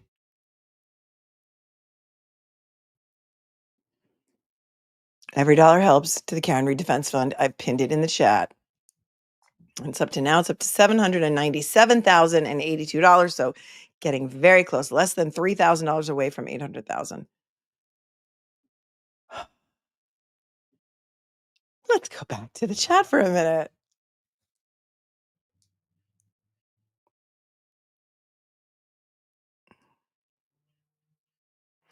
Shelley Camboni says, the look on David Yannetti's face when they walked into the hearing reminded me of the scene in Goodfellas where Jimmy is standing at the bar and you just knew that Maury was going to get whacked. Iconic. Is it Jimmy 2 times? Because they always say, go get the papers. Where's the papers? And I'm like, where did I get that from? And you guys all told me it's Jimmy 2 times. Thank you very much. Microdots video and timeline. Perfect sense. Thank you so much. Lori Life 360 for the win is here. Thank you so much for your 20. Says, when Karen Reed walked into the courtroom with her attorneys, my first thought was Perry Mason, more like Law and Order. Yeah. It's historic. It's going to be historic. Dipsy Ixit became a new member. Somebody already took Ipsy Dixit probably, right? So you had to do Dixie Ipsit, but Ipsy Dixit is our new favorite Latin phrase, which means because he said so. Everything. And Brennan says is Ipsy Dixit because I said so. Just rule for me because I said so. Just rule in my favor because I said so. Thank you so much, Lori Life 360 for the win. And Dr. Russell is the GOAT is here from Norway and says, good Saturday night from Norway. Just want to say hi, hi. Hey, girl, hey. A desire for civil discourse is here and says, how could this attempted ex parte hearing have been called in Karen Reed's case number and another judge sitting? I'm hella confused. Hella confused. This should have been Canoni's motion. She knows it. Is she going to make a big stink about it? Another judge ruled in a way that she might not have. She might have given them everything. So that's why maybe this judge made sure to get it out there by the end of the day. But I don't know. It was crazy. They weren't given notice of it. I don't know. And the only reason I knew that it was happening is because somebody sent me a tweet that Turtle Boy made the night before at something like almost 10 p.m., where he said, tomorrow Karen Reed and I are going to be sitting together at the defense table. So his attorneys were on notice of it, but Karen's weren't. So I don't know. And they were in the basement watching YouTube. That's how they found out that it was on. And that's when they came marching in. That's when the Saints came marching in. Oh, your guess is as good as mine. Rico's here. Free Karen Reed. Justice is coming. I could feel it too.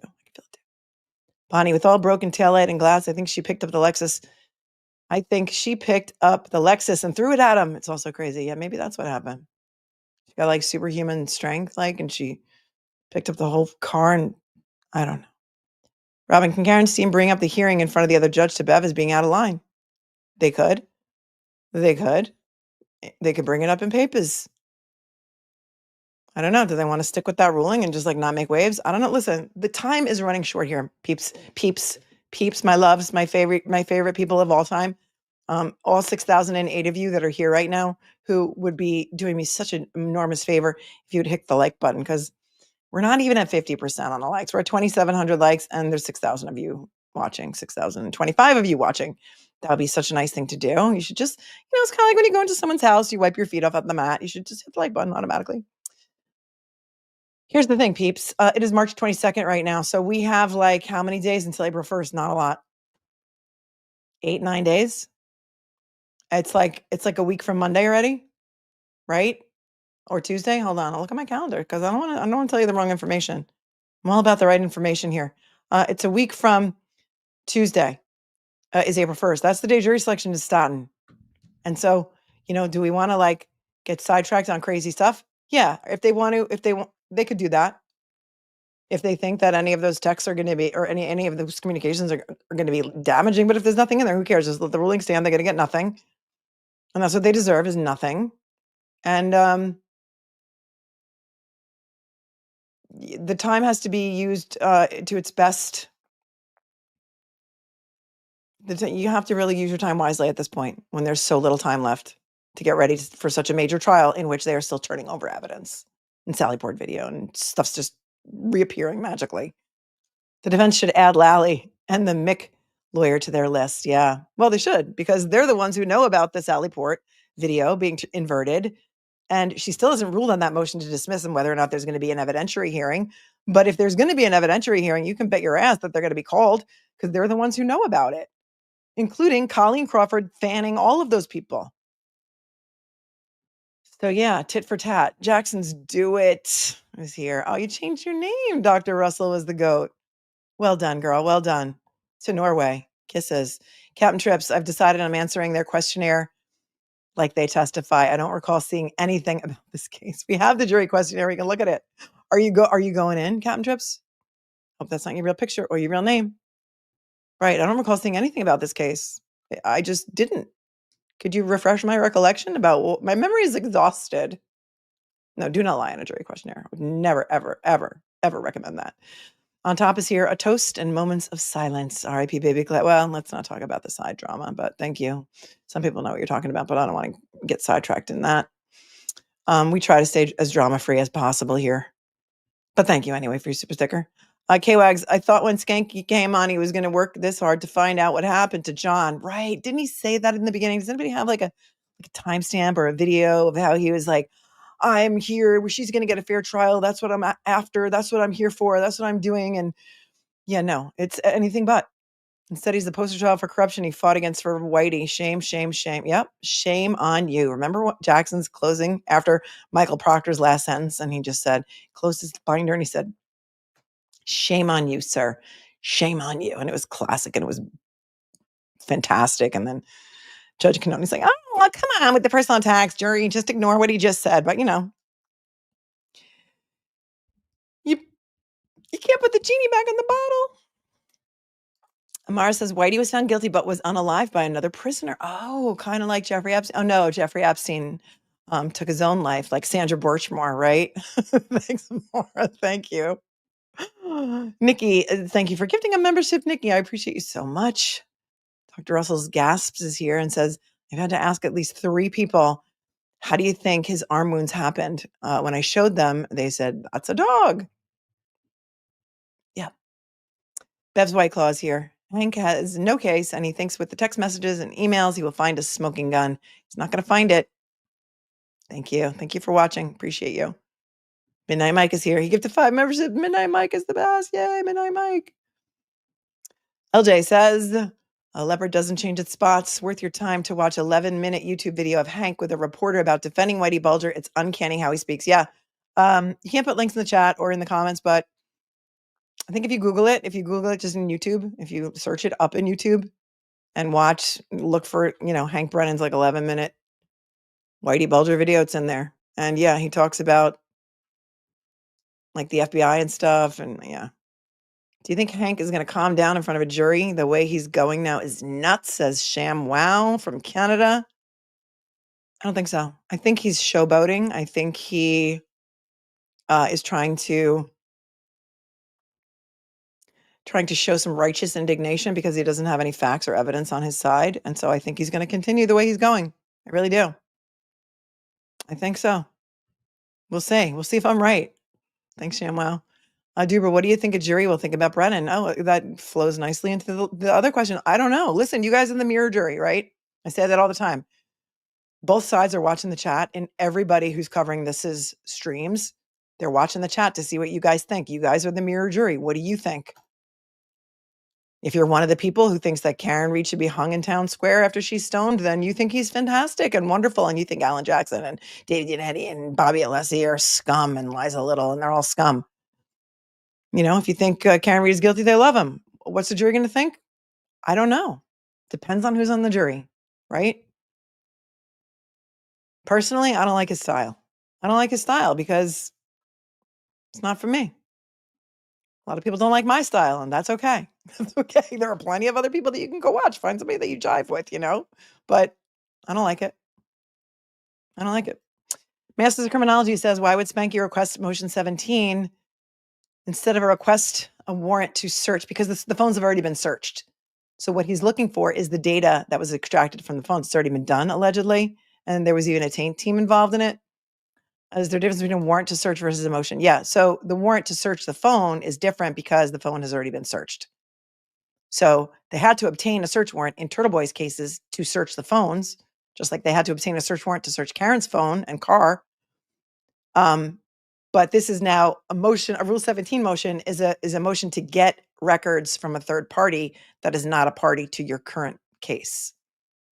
I hope that explains the difference to you. AJ's well lubricated door. We have that we have a WD-40 emoji. We do, because I think it was in the Telus trial, or was it the Sarah Boone case? I don't remember one of them. The door was really squeaky. So now that Alan Jackson has brought lubricated into the chat, and somebody else brought prophylactic into the chat the other day, WD-40 is all of a sudden relevant again. There it is. I see it. This is Unduck and Hinge. Fingers crossed for Rico down the line. Thank you, Melanie, for reminding us you're not crazy. You're not crazy. They're trying to make you feel like you're crazy. They're trying to make you feel like you're crazy. And it's working for all of us. And yes, Olivia, again, coming in with the deets and the truth and justice of it all. Hang on. I'll be right back to you, Josh. But objectively, Hank Brennan has ethical obligations to pursue justice and the truth, so his unethical, dishonest style should be abhorred by the public. It should be. Yes, it should be. It should be. What is the jury going to think of him? I don't know. They might think he's the greatest thing since sliced bread. But yeah, he's supposed to be looking for the truth, not just for the conviction. And it seems like he's got a real personal animus, right? Seems like he's got a personal animus for not only the attorneys, but for Karen. Like it's I've never seen anything like it. Do you remember we watched part of the and we just couldn't get back to it because we got sidetracked. Part of the trial in Boulder. I'm a proud CU alum, SCO Buffs. But there was a trial in Boulder for the mass shooter in the I think it was a Safeway supermarket. And the district attorney in Boulder, his name is Michael Daugherty. He happens to know Mark Bederow from their time in the Manhattan DA's office together. It was such a breath of fresh air to see a district attorney like Michael Daugherty because he was so, I don't know, he was very like honorable. Like he didn't show any hatred for this guy sitting in the defendant chair who killed a lot of people that day. By the way, it wasn't personal for him. He was there for justice for the people of Boulder and for the witnesses and the victims in that horrific mass shooting case. We've seen some other prosecutors who were really good and just they didn't have like this vitriol oozing out of every pore. Name another one, another prosecutor who was really amazing. Oh, the one in the Rust case, the one who was co-counsel with Carrie Morrissey, who resigned when she found out that Carrie Morrissey was hiding the evidence that the judge threw out the case on Alec Baldwin of. Right? I've never seen anything like this. He wanted to find justice, Michael Daugherty. Right? I mean, it's wild. Michael Daugherty? I think it's Doherty. If you just Google like Boulder District Attorney, you'll find his website, and that'll take you there. But he was amazing, and it's crazy. It's really crazy. All right, Josh. I'm sorry I said I would get right back to you. More proof: the Norfolk DA's office is acting as the McAlbert defense attorney. Yeah, yep, it is. Okay. 20th Century Fox has a new judge crush. Judge Sisitsky. We like Judge Doolin too, don't we? We like Judge Doolin. He was another silver fox, but he was on vacation last week. It's like a box of chocolates over there in Norfolk County. You never know what you're going to get. Josh said, how can the Commonwealth not be prepared for a trial? They brought the case and it's scheduled to begin April 1st. Yeah. Well, now because they've got 500 hours worth of more video to go through that they're trying to get. Fishing with a PH. I love it. Thanks, Ipsy Dixit. Sherilyn, can the Commonwealth call Turtle Boy while he still has cases pending? They could. I think he's on the witness list, so he could plead the fifth to certain questions. I don't know if there's a blanket fifth privilege. They're never going to call him. I don't think they're ever going to call him. They put him on the list because they're trying to keep him out of the courtroom. But remember, during the first trial, they also did that with Gretchen Voss. And then Gretchen Voss's attorney, she's a reporter, for those of you who don't know, from, I think, Boston Magazine. They put Gretchen Voss on the witness list, and then they tried to keep her out. And then Gretchen Voss's attorneys came in and made a motion to say, listen, she's a reporter. This is how she makes her living. You can't sequester her from this trial because it's how she makes a living. And they made a special rule, special dispensation like the Pope to let her sit in there. And I have a feeling Aiden's lawyers will also make that same motion. So that was a roundabout answer to say they could call him, but I don't think they're gonna. Yep, I said it. Said, but what the Commonwealth really needs are the texts between Aiden and Natalie, right? That's what they wanted, but they're not going to get them. According to Judge Sisitsky's ruling, this order is better because Bev would have given Brennan everything, right? That's what I'm saying. Maybe you let it slide, and then maybe you let her yell at him behind the scenes, like, "What are you doing? What were you doing ruling on a motion by case, you idiot?" I don't know. Hank's Spectre speculation says, don't they already have that from Karen's phone? Yes, but that's not what they were initially asking for. They were asking for messages between Aiden Carney and anyone, including the intermediary. And so that they wouldn't have from Karen's phone. They would only have that from Aiden's phone. And so therefore, they only got things from Aiden's phone between him and Karen. So yes, you are correct. Although they did seize her phone on the 29th and then they seized it again. So I guess technically they would have everything, but I don't know for sure. My doctor said I don't have proctor cancer, but maybe it's colon cancer. Oh, too soon. Thank you, Sham. Wow. I visit the cesspool of X to troll cough and pulver. Thank you, Ryan. Well, now Kimberly Worley, 25 minutes behind, but watching. How will they show the jury the inverted video this time? This round, it was such an aha moment sent last trial. I know. I don't think they will try to show it in its inverted fashion. I don't think they will. They'll probably try and show it in its correct orientation. I don't know. It's a great question. It would have been great grounds for an appeal, but she wasn't convicted. There was a mistrial. So this is some Glanville-ish outrage, says Kelly. If Chloe bit, you must have quit. I think that was the judge in the YSL trial, right? I know something about that. Although, wasn't there like a Brandy Glanville who was like a housewife, like a real housewife? So I'm a little confused. But I'm really not confused because I think that was the judge in YSL, yeah? How about Judge Gull? I've said this before and I'm going to say it again. I made this up. Judge Cannoni to Judge Gull. Hey, Gull, hold my White Claw. I'm going in. Check this out. Miss Jules is here from Florida and says, oh, she sent a $50 super chat to me and says, I sent $100 to Karen. I love your streams. Thanks, girl. No, thank you, girl. Thank you, girl, for caring enough to want to watch this and for believing in justice and wrongful persecutions being a thing. And Karen Reed could be any one of us. And you're very generous. And thank you so very much for watching. Badass Bianch, if the missing videos aren't produced, I hope AJ throws a big old hissy and demands the trial not start until he gets those videos. Yes, I'm here for it. Res ipsa loquitur became a new member. Res ipsa, that's another one of my favorite Latin phrases. Although Ipsy Dixit has inched it out of top place. Leslie Never Sleeps, Marissa J. is here. Bederow letter where he cites Morrissey's grave concern. Do DAs communicate with judges? Yeah. Here's the thing also that I remembered. I don't know if it was in Morrissey's hostage statement or if it was in one of the many letters that we went over. Like, oh my God, it feels like it was definitely over a year ago, I think now. One of those many letters that Morrissey wrote to the U.S. Attorney's Office when he was trying to figure out what they were investigating, why all of his friends or people he knew who were witnesses in the Karen Reed case were being called in front of a federal grand jury. He was trying to find out what they were investigating. He did, wasn't it his quote, Olivia, that he had grave concerns? It may have been in the chain of emails to the Stoughton District Court judges. He may have said, I have grave concerns there, or he said, I have grave concerns in some of those other letters. But he did say grave concerns, and then it just clicked with me. That was the same thing that Judge Cannoni said. I have grave concerns. And she called off the hearing after her half an hour timeout. Did somebody suggest that she said that? Yeah, I think it was in the email to Judge O'Malley. Right. I have grave concerns. Grave concerns. Really? Did she have like yeah, we're going to do that next.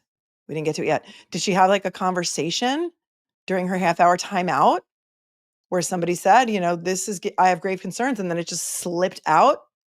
I don't know. GP Dog Drool thought the same thing. Grave concern is the safe word, says Classic Clippy. Yep.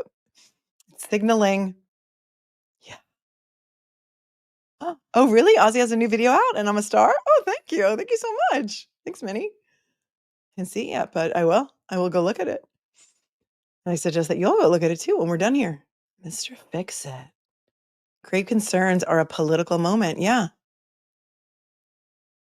So DAs are not supposed to communicate ex parte with judges. So there's that. Not supposed to, but we're going to look at Bederow's letters, and we are going to also look at the motion to obtain Karen Reed's communications with David Yannetti. So what do you want to do first? What do you want to do first? Let's, yeah, also somebody's saying the latest Microdot video is also really good.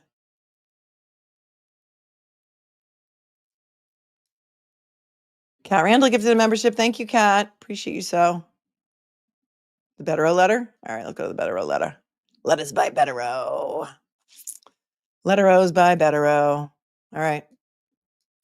So you remember a couple of streams ago, I don't remember exactly when, Mr. Bederow, my friend and yours, wrote a letter to Helena Rafferty, the Canton PD chief, and said, Chief, it has come to our attention that Chris Albert has some video cameras that also record audio outside of his pizzeria, D&E Pizza in Canton, Mass.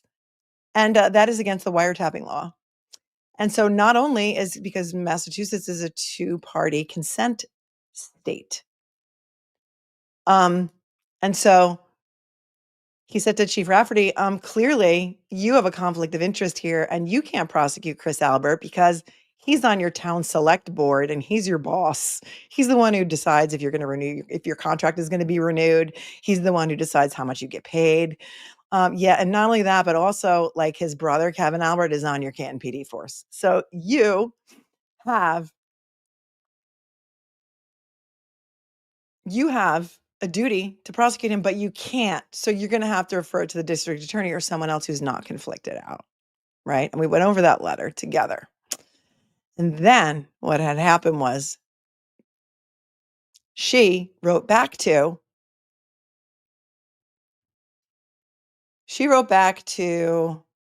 Mr. Bederow.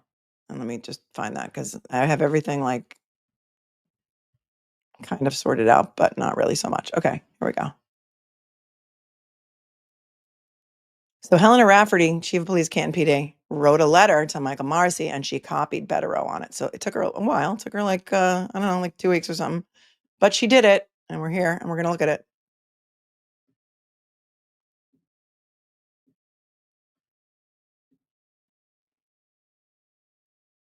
Here it is.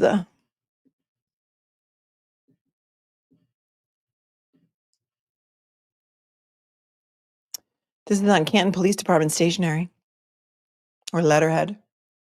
And it's Helena Rafferty, Chief of Police. She's got her own stationery.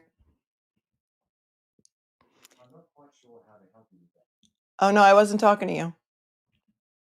That computer over there thought I was talking to him. I have a man voice for my, you know what, can't really say his name because, and he's British. Because I like it like that. Okay. It's dated March 20th, 2025 via email and first class mail to Michael Morrissey, the Norfolk County District Attorney's Office. And that's where they are on Shawmut Road in Canton, Mass. Regarding referral of request for criminal investigation into allegations raised against Canton Select Board member Christopher Albert. Yeah, better than a Post-it note is right. This is the way it records. No doctoring. LOL. The only thing that would have made that funnier is if she said no proctoring. That would have made it funnier, but I'll allow it. RE, referral for request for criminal investigation into allegations raised against Canton Select Board member Christopher Albert. District Attorney Morrissey, please be advised a letter dated March 10th, 2025, letter was addressed to me in my capacity as the Chief of Police for the town of Canton, from Attorney Mark A. Bederow. As you may know, Attorney Bederow represents Aidan Carney, Mr. Carney, as you may know. Well, you think they're all talking about Mark Bederow probably all the time. He's the topic of many, many, many conversations, I'm quite sure, as you may know. As you damn well know, the thorn in our side, Mark Bederow, he writes a lot of letters. He wrote me one too, says Chief Helena Rafferty. In his letter, Attorney Bederow requested that the Canton Police Department commence a criminal investigation in connection with an incident that reportedly occurred in town on March 4th, 2025. So, the incident that you saw before of the intimidation of the window happened on March 4th. The letter was written by Bederow to Helena Rafferty March 10th, and she is now writing to Michael Morrissey on March 20th.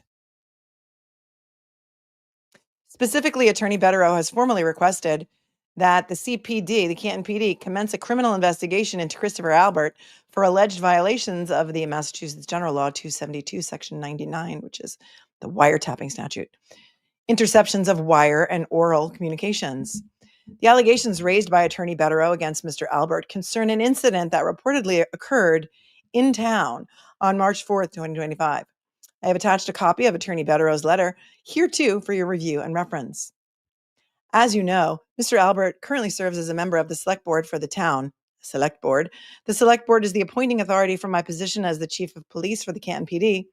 Given the nature of the relationship between my position and the select board, I am concerned that there may be a potential conflict of interest and possibly an appearance of impropriety if I or any other members of the Canton PD were to commence such a criminal investigation into the allegations raised against Mr. Albert. Well, look at that. Somebody in town knows about the appearance of impropriety. It's the appearance of impropriety that's important, and conflicts of interest.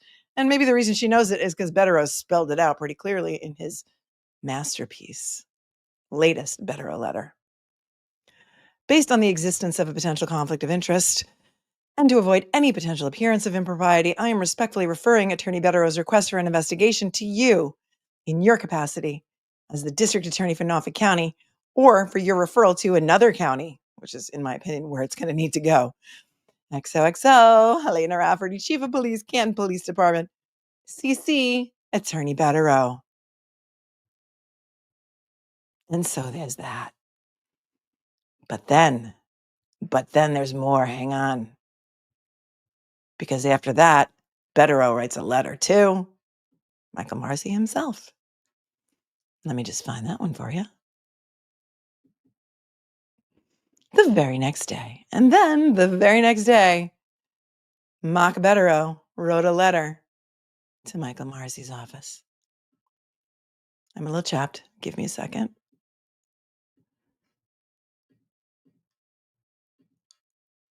One sec.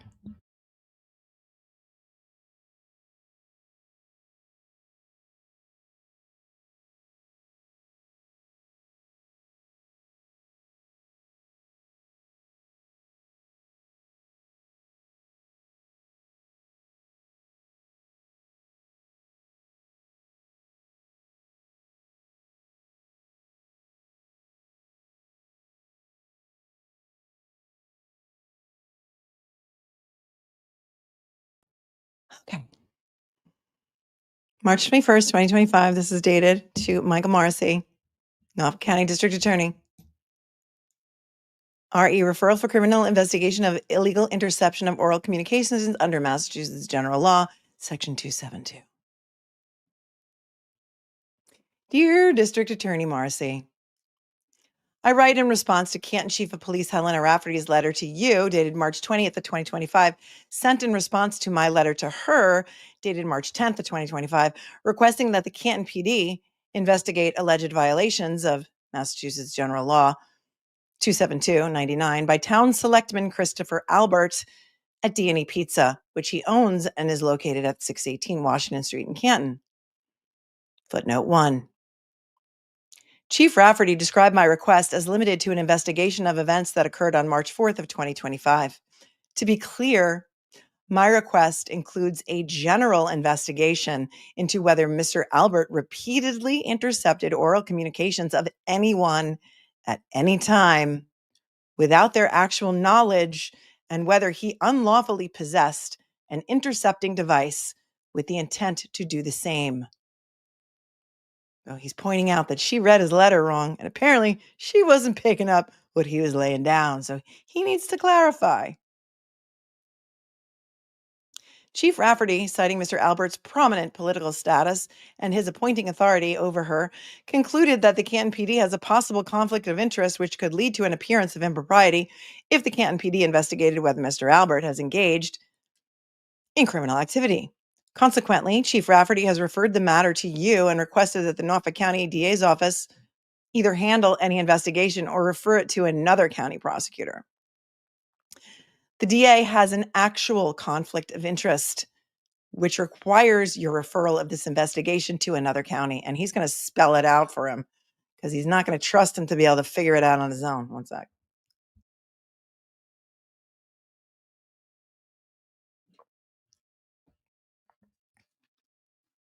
As an initial matter, the events of March 4th, 2025, outside D&E led to the arrest of Aidan Carney for alleged witness intimidation of Mr. Albert and his son, Colin Albert. Robert Cosgrove has renamed Colin Albert Colin Albert. If you know, you know. Your office's longstanding adversarial history with Mr. Carney and close relationship and defense of Mr. Albert and Colin is well known. For example, I just want to tell you how much I love this because do you remember a couple streams ago? I don't remember exactly when. I pulled up an email that was buried in a FOIA request. And the email was from David Traub, the ex mouthpiece or PR guy for the district attorney's office. And it was between David Traub and somebody called Julie about the hostage video that Michael Morrissey made. And we thought, well, it looks like there's 6 letters under there. And I wonder if Julie Albert is the one suggesting to Chief Rafferty that they make this video. Well, Mr. Bederow, I guess, found some truth in that and is citing this in his letter. So listen.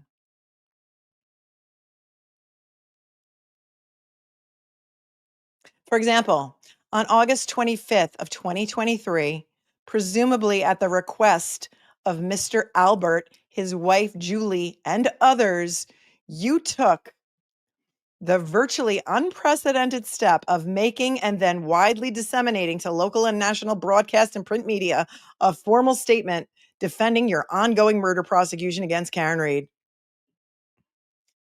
So, you know what, my friends? Sometimes it takes a village. Sometimes you have to just throw something out there into the ether.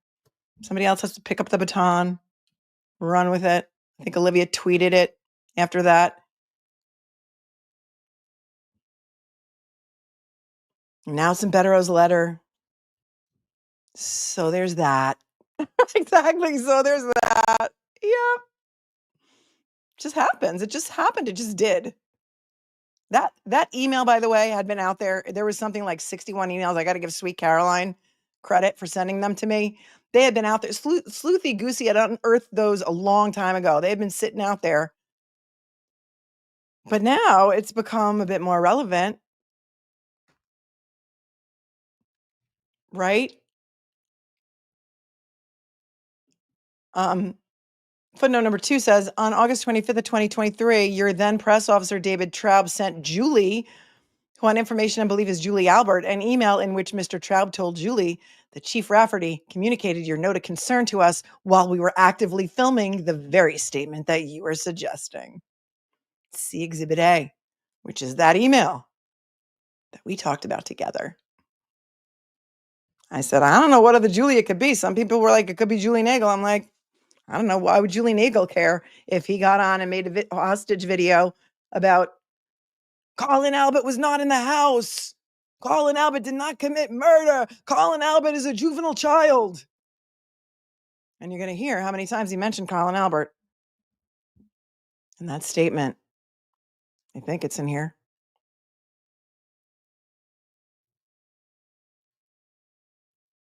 Among the reasons you made this ill-advised public statement was to A, implicitly criticize Mr. Carney, and B, vigorously vouch for the credibility of the Albert family and other witnesses against Ms. Reed. On information and belief, acting at the specific request of Mr. Albert and or his wife to Chief Rafferty, you allowed them, as prosecution witnesses, to edit the contents of your public statement while you were literally filming it by adopting their, quote, note of concern and then declaring, Colin Albert did not commit murder. See Exhibit A. Sometimes I got to underline things just so I can find my way and when I lose my spot. And that's what he said, remember? Colin Albert did not commit murder. This needs to stop. This needs to stop. On or before September 26th of 2023, you agreed to recuse your office and engage Kenneth Mello, to serve as a special prosecutor to investigate whether Mr. Carney intimidated Mr. Albert, Colin, and others. Footnote 3. See letter to Robert Cosgrove dated April 17th of 2024, pages 4 to 7, and exhibits C and D to that letter. Oh, thank you. Thank you, saying great impression. You know, I do what I can. It's law, it's comedy, it's learning, it's all kinds of things. On September 29th of 2023, here it is. You emailed numerous high-ranking court officials about your grave concern about Mr. Albert being intimidated by Mr. Carney and demanded an investigation into that matter. That's where it was. Grave concern. And then all of a sudden that day when Judge Cannoni was shaken like a leaf, Had to call the whole day short. She also said, I have grave concerns. Interesting turn of phrase, yeah?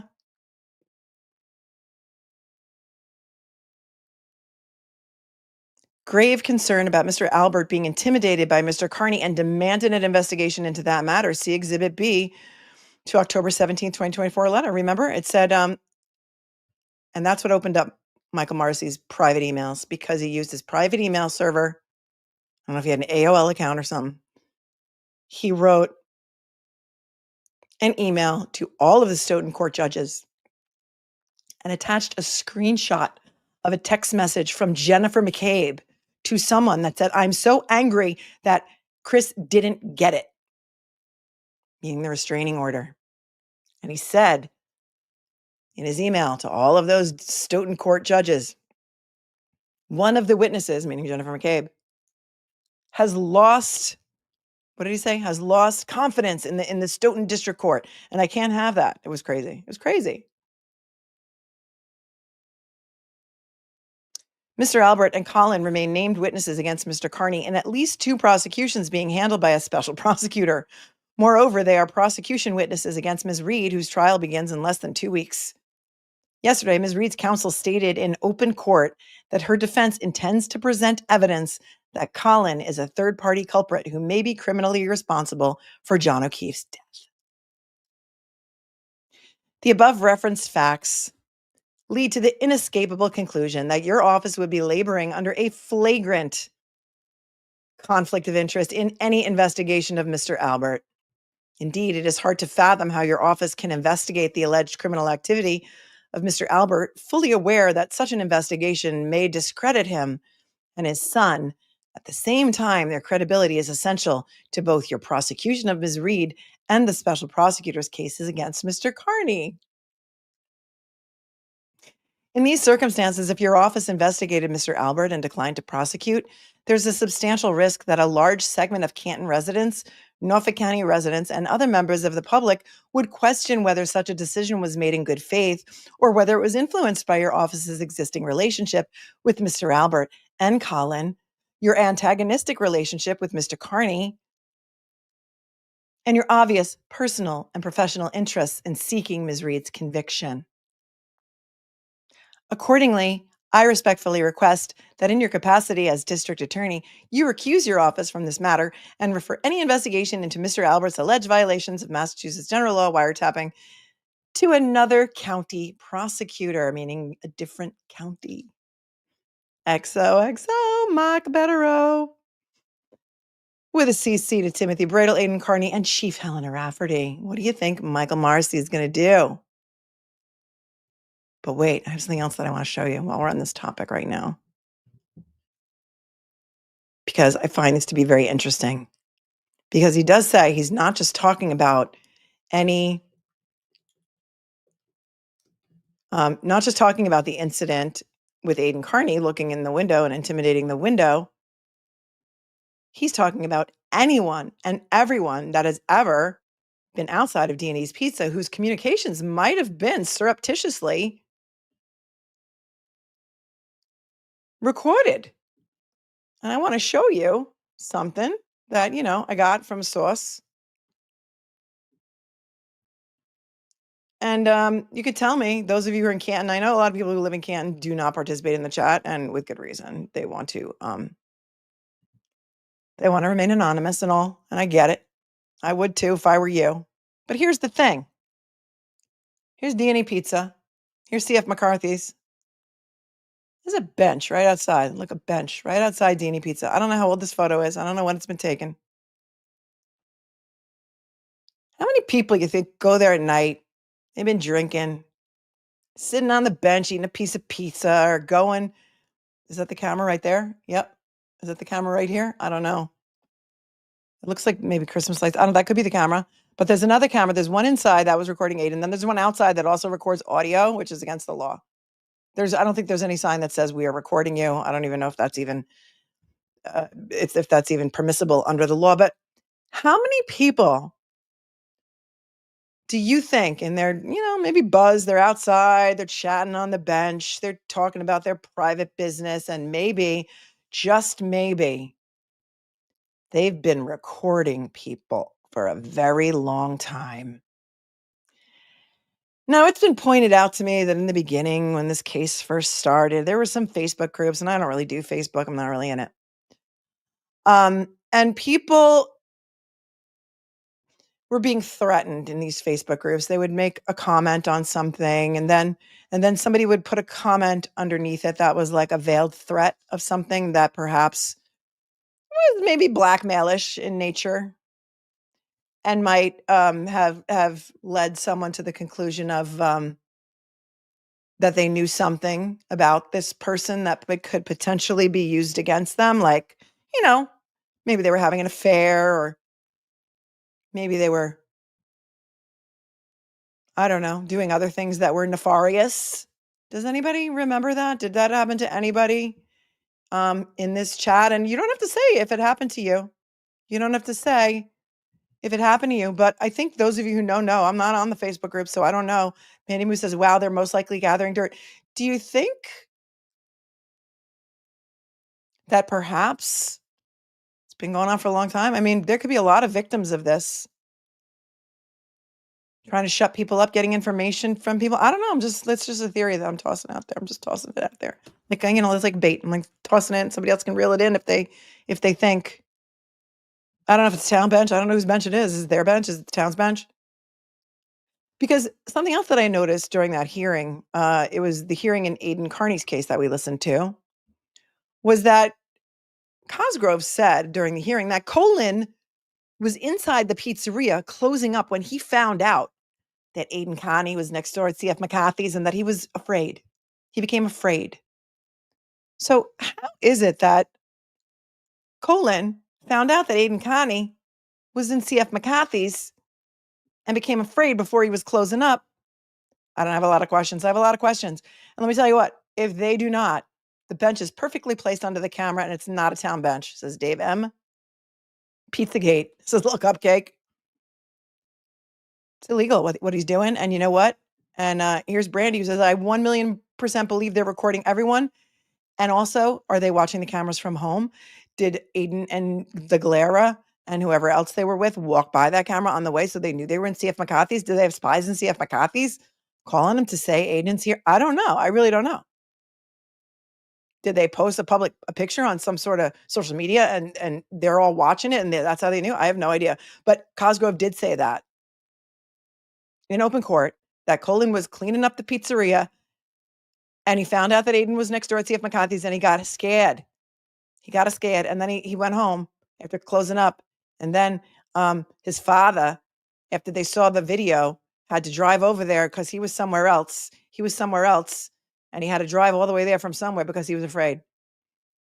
Chris Albert's camera is a Wise camera, which allows him to watch and listen from the app at home. Right. So I don't know if anybody in Canton has been afraid that some of their secrets might be out there. Maybe this is where they came from. I don't know. I'm just pointing it out. The bench has since been removed. Since when? Since like the other day. Chris says he's definitely watching it 24/7. He reported it first thing in the AM. Oh no, he knew it at night. He just didn't email him Tully until like 8:15 in the morning. But you know that they know because everyone sits on that bench and confesses. Could be. I don't know, James. 28:30. Maybe it could be. Mass Accountability says, when I went to Canton on the 18th, Colin started following me and then went to the police department and reported that I was following him. See? I don't know. I'm just saying, if anybody out there was in any of those Facebook groups and people all of a sudden started putting like threatening comments underneath your comments and scared you away, maybe that's where that information came from. Have you ever sat on that bench? I don't know. But here's that email that we were talking about, that we talked about on the show. He attached it as an exhibit to his letter to Morrissey. And it's an email from Julie Blank, Friday, August 25th, 2023, 5:28 p.m. to David Traub, the mouthpiece. Okay, thank you very much for getting back to me, Julie Blank. It was redacted. This was redacted in the FOIA request. And then the email preceding that was August 25th, 2023 at 4:49 p.m. David Traub, who was the PR guy for Norfolk County DA's office, said, "Good afternoon. Chief Rafferty communicated your note of concern to us while we were actively filming the very statement you were suggesting." Imagine that. She was suggesting a statement in which it was proclaimed perhaps that Colin Albert was not in the house. He's not a murderer. Please be advised that this statement was also sent to Dateline at NBC, Nightline, and numerous other interested parties not visible in the distribution list below. David. I think there was another email that it was because she says something like, "We have concerns," in a different email. And it was Julie Blank, and then it was something at gmail.com. So if it was like her and Chris Albert at gmail.com, if he's got a Chris Albert at gmail, I mean, come on. People aren't stupid. Right? So it's just, it's just a thought, just food for thought. Anybody ever sit on that bench? Get threatened with your secrets? I don't know. Somebody did do a count of like how many times he said Colin Albert in that hostage video, and it was something like he said Colin Albert more than anyone else. It was only he said Colin Albert, I think, 4 times, and the other people were only mentioned maybe once. I don't know where it is, but Mass Accountability says I have the pictures and some videos on my X account. I'm waiting for the public records request for the police report he made. Good. It takes a village. It takes an army. Angie's Wave said, "I would think since it was obtained illegally that none of any conversation could be used for anything." You mean the other people? It could be used for blackmail. It could be used to kind of shut people up. Maybe not. Maybe it wouldn't be admissible in court. We're talking about the people on Facebook who may have been getting threatened. I don't know. Might shut some people up if it was known that they knew, this woman's having an affair and she's telling her bestie about it, and they're sitting on the bench after a night at CF McCaffey's or something such as like that. I don't know. Let's go to the chat. Amy from 406 says, "Why are they so obsessed by Mariah with Karen for the playlist? Love you." Oh, thanks, Amy. I'll put it on there. We have a Karen Reed playlist. We made it during the first trial. We're continuing into the second trial. It is linked in the show notes below. LJ says, "Hank is definitely showboating, riding on the other famous trial, looking for a part in the next movie." Maybe. Thanks, LJ. Bella Brat, do we think Alessi will be doing the opening? So happy I'm a cupcake as of today. Love this community. We love you, Bella Brat. We love you so much. Right, because David Yannetti said he will not be doing the closing. So I do not know. I mean, he will not be doing the opening. So do we think Alessi's doing the opening? I don't know. Do we think Jackson's going to do the opening? I don't know. I really have no inside knowledge, but thank you so much for your super chat. Emmy says, just joined, so maybe already said, but at the end of attorney lashing, Bev said she was going to give adverse instruction to the jury regarding ARCA as punishment. Go back and see. Her words were strategic to damage the defense. That she will give an adverse instruction, or that she would think about giving an adverse instruction, that may be part of her ruling. I don't know. I will go back and look at it when I have an opportunity. Thank you so much for your super chat. Kevy Kev 781, do you think the feds have been trying to send signs to the Commonwealth to drop this with ARCA and now Proctor being fired before the new trial? Signs everywhere. Signs. Fucking up the scenery. I don't know. Do this, don't do that. Can't you read the signs? I don't know. Maybe.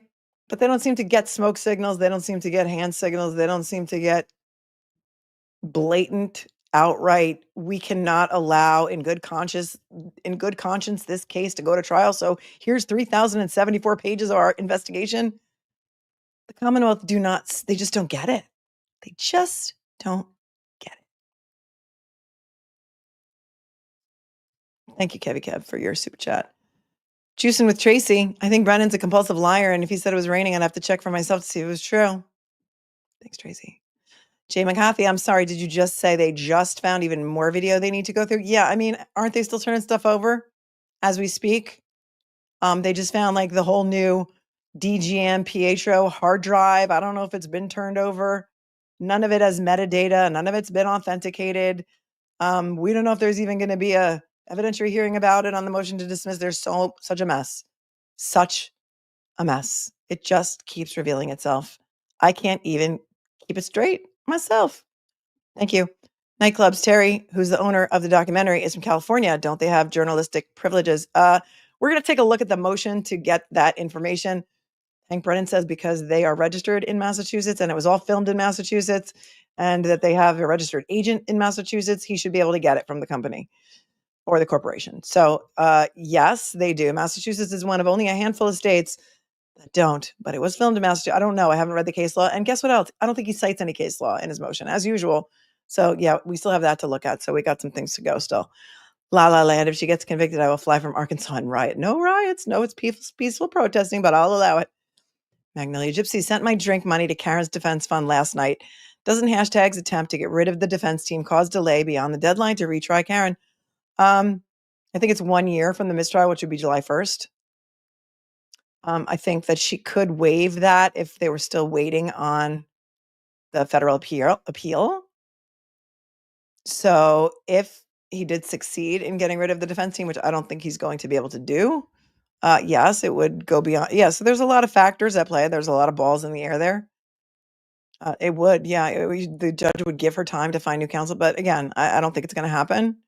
So I don't like to really talk about hypotheticals. But I think the drop dead date on that would be July 1st unless she waives it. That's my understanding. Did Chris Albert take down the camera? I do not know. Coffee cake. Maybe some of those in the neighborhood could tell us. I don't know. Yeah, I thought it was a year too. A year from the date of the mistrial, which is July 1st. Does anybody know if he took the camera down? I don't know. Pin it on Proctor. I think that every time there's an objection, the defense should say sidebar until the judge, they're preserving the record. Yep. And then somebody said in the comments the other day, because she did say she's not going to allow them to state the grounds of their objections, which I think is insane, that the defense should, every time they go to sidebar for every single objection, look at the jury and roll their eyes so that the jury knows this is why we have to do it, because the judge is making us do it. And any juror who's ever watched any trial on TV or any episode of Law and Order ever knows that grounds are stated. Thanks for your super chat, Lisa Marie. They need to talk about John O'Keefe's black eyes, broken nose more. Brian Albert's black eye and sling after. Yep. Also, what about the other two DNA in the blood? Yeah, there's 2 unknown male contributors of DNA to I think the blood stains on John's shirt and jeans. And listen, they only had an hour for closing. It wasn't enough. And a lot more things didn't need to be hammered home. And I think that they've learned so much because so many of the jurors have spoken up. And they watch you guys in the chat and they know what you guys talk about and what you guys want to know more about. And so I think they should get more than an hour for closing because I think it's ridiculous. Hopefully that's going to be another motion we're going to see. Angie's Wave is a member. Thanks, Angie. And Ms. Jules from Florida gifted another 5 memberships. Thank you, sweetie. You're so very generous. Will Morrissey give the investigation to Chris Albert to the MSP? No, he can't. He's going to have to give it to a different district attorney in a different county. You know where they should go? Hampshire County. Remember Hampshire County? That's where Brian Camp was acquitted. Take it to Hampshire County. That's what I say. Let them investigate it. Or I don't know. Tell me a different county where you like the DA. You know where there's a good DA? I know. What's the county where that guy, Souza, was just, his conviction, his jury conviction was overturned. The guy who raped his 6-year-old stepdaughter. Remember that guy, Souza? There's a DA down there who the jury found him guilty. And then the judge just reversed the jury conviction and said that he didn't get a fair trial. What is his name? What county is that? Plymouth? Bristol County. Bristol County. Yeah, Bristol County. And what's the DA's name? People wrote to me and they're like, that DA is so great. He's like amazing. No, the DA there is really good. Watch the show that I did on that Sousa case. It'll blow your mind. The judge's decision to overturn Quinn. Yeah, that's his name, Quinn. I'm like, I know it's something Irish. I was thinking Thomas Quinn. Yeah, he's good. He's not standing up. He's standing up to corruption. He's horrified that Sousa was he was a cop in what county? Falmouth, or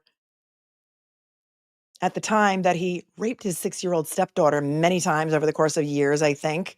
And then also abused another girl. He's horrified.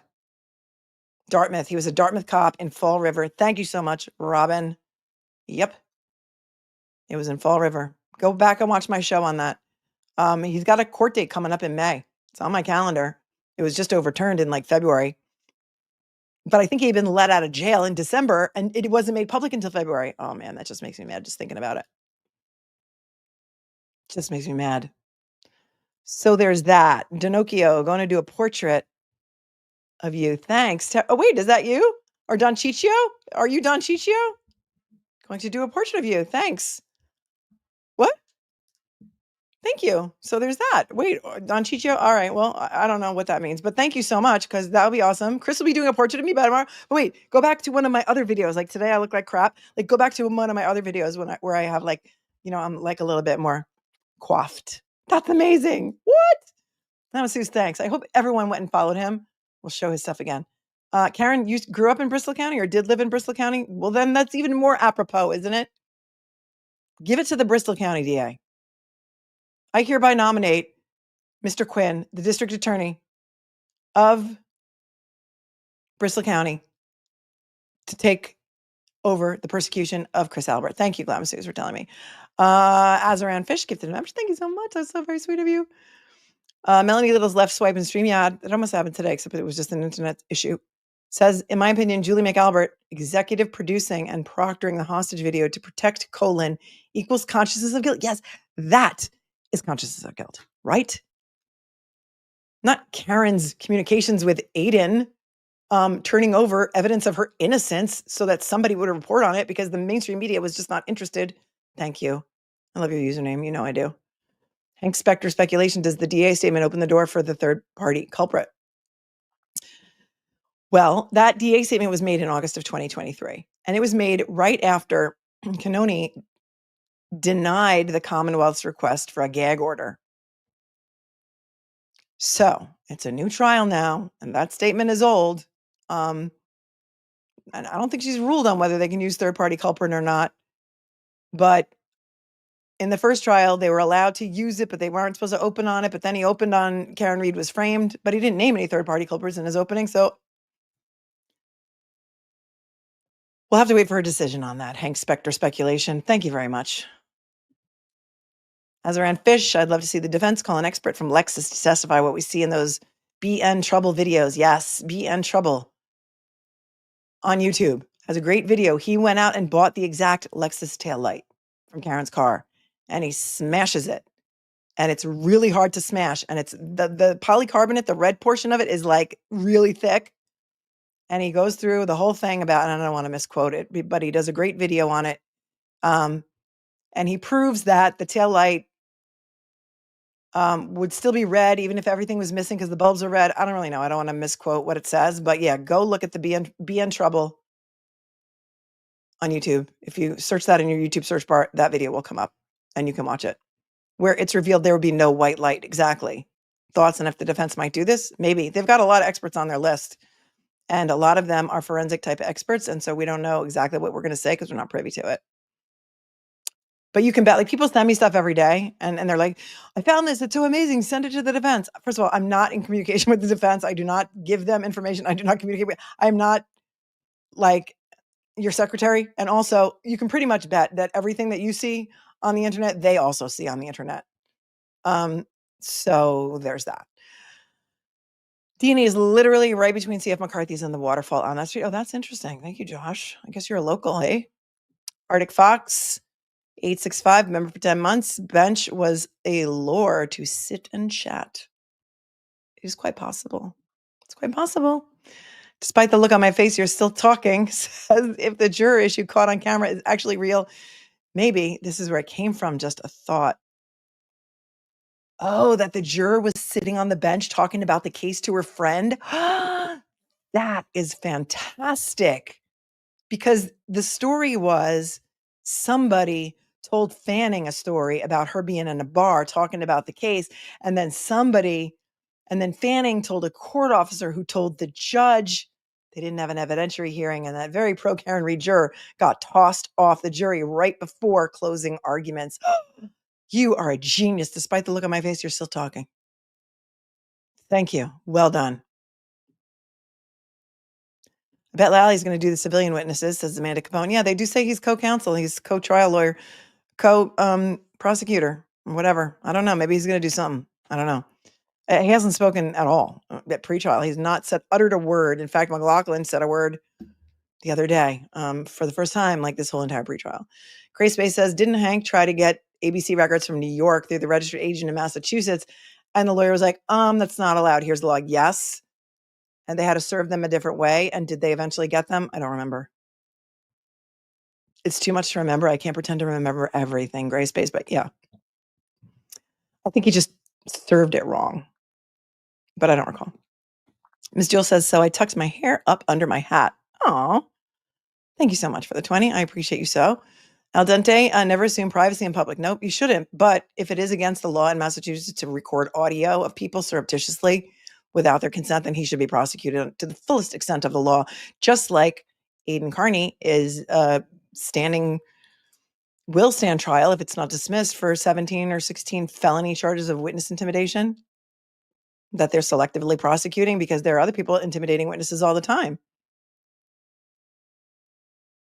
And he's not telling them to change their testimony. He's allegedly telling them to tell the truth, but it hurts their feelings. And so that's a violation. And yet they threatened to beat the bejesus out of him, and that's on video, and they're not being prosecuted, right?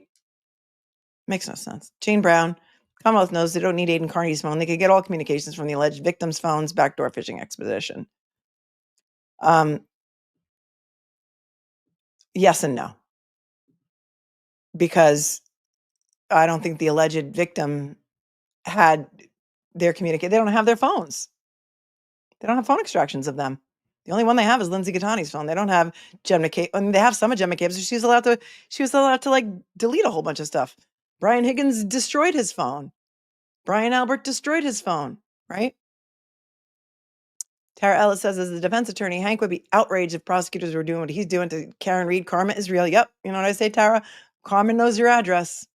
Karma knows your address. It's a bummer. Reed's bite is bigger than Chloe's. Thanks for the 20. In my opinion, the reason Hank tried to get Karen Reed and team to not show up at the hearing with Turtle Boy was to try and get her bail revoked. Part of her bail conditions is she has to attend every hearing. Then he filed she didn't attend. Thoughts? Oh, I don't know. I would have to go back and look at her bail conditions, but that's a very interesting thought. I will not discount it. It might have some legs. That's a pretty scary thought. In the chat, tell me what you think about that. That's a really interesting thought. It didn't come to me, but now that you mention it, I don't know. Lori Hamilton, why did Judge Cannoni require the voir dire of ARCA? What discovery violation? Could you explain? When you have an expert testify at trial, you have to turn over all of the materials that you gave to the expert to review to come to their conclusions and opinions, right? So because ARCA was hired by the federal government gave ARCA all the materials to do their investigation. Now, Hank Brennan wants the court and the worldwide audience to believe that the defense attorneys were in cahoots with the U.S. Attorney's Office, and therefore they colluded together about what they were going to review, and they left out certain things that the ARCA witnesses didn't consider in their coming to their conclusions and opinions. And so they're not going to really be able to comply with that part of Rule 14 because they did not hire ARCA to complete their accident reconstruction.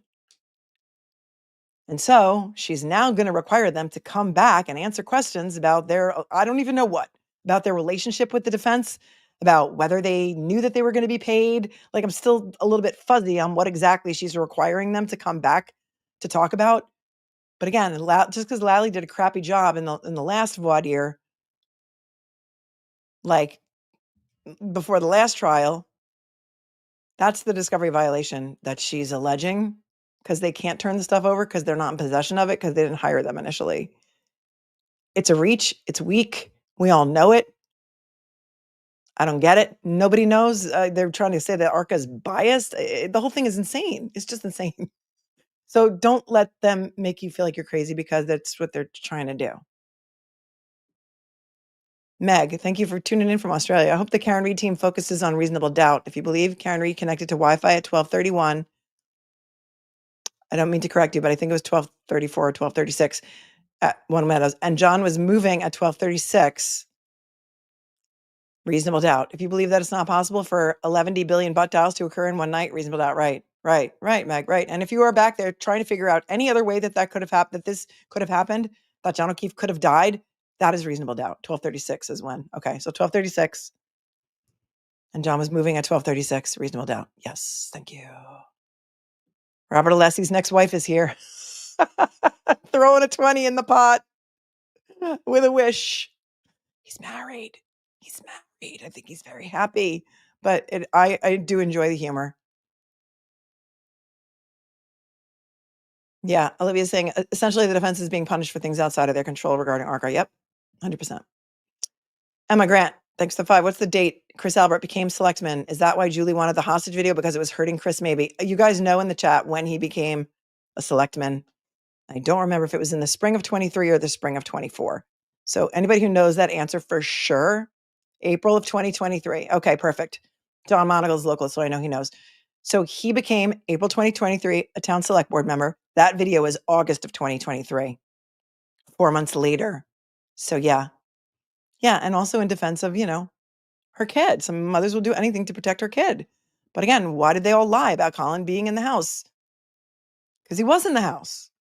Just not when John O'Keefe was in the house, according to Allie McCabe. So there's that. 3 new Reed sketches in the past hour on Don Ciccio's site. What? We got to go back to Don Ciccio. Hang on. We'll go back there. Oops, in a minute. Oh, look, he's got bring on the ancillary characters. Mr. Bates, Weinberg, Aiden, and Sue O'Connell. He's doing it. He's doing it. And wait, how many followers did he have before? 180. He's got 591. You guys are amazing. We love Don Ciccio. We love Don Ciccio. Look at this. Look at this. Don Ciccio is going to blow up. I love it.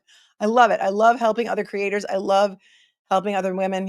I think he's a man, but I'm going to allow it because I help everyone anybody who deserves to be recognized. I'm happy to have you recognized right here.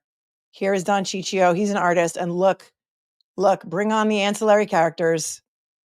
There's Marty Weinberg right here. Oh, I love this so much.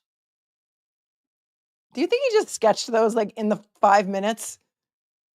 There's Aiden.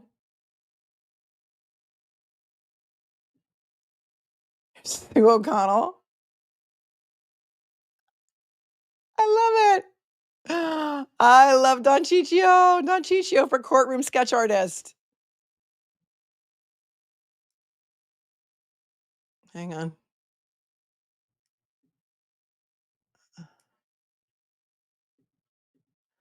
Second.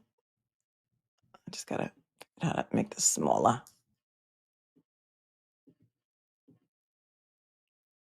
Craig Bates! Craig of the Tiny Desk. He did one of Craig. Look. I love you, Don Ciccio. You're amazing. I love it. Oh my gosh, I love it so much. I love it so much. Hold on. Let's come back. It's Craig. It's Craig of the Tiny Desk. Craig came on my show one day. He did a show with me.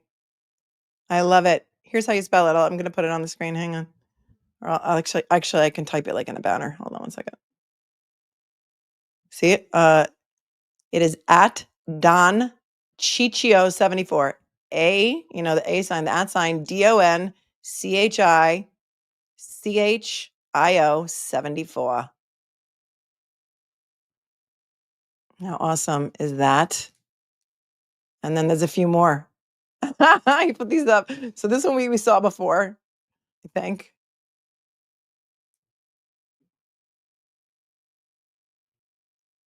I think we saw this one before. Maybe, yeah. Paul O'Keefe is in that one, right? And then, oh wait, that's better. Okay. And then there's this one. Who dat? Who dat? Fantastic. I don't know if he has a Blue Sky account. I just found him like one day when I don't even know how I found him, but I saw he had that Jerry Garcia sketch and I'm like, this is fantastic. Look at Alan Jackson. This is fantastic. This looks like a pencil sketch. I don't know. Some of them look like watercolor to me. I really don't know. Like, I'm not an artist, but all I know is that these are freaking amazing. And Don Ciccio is my new friend and personal.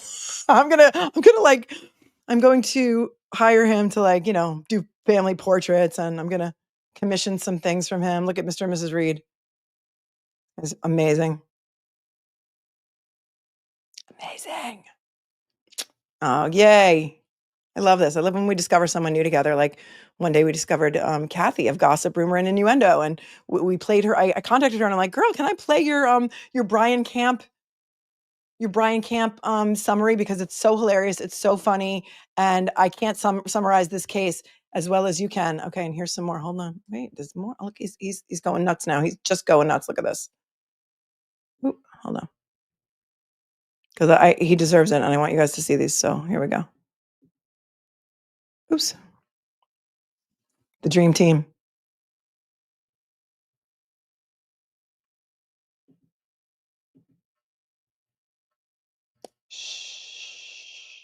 Look at that one. Fantastic.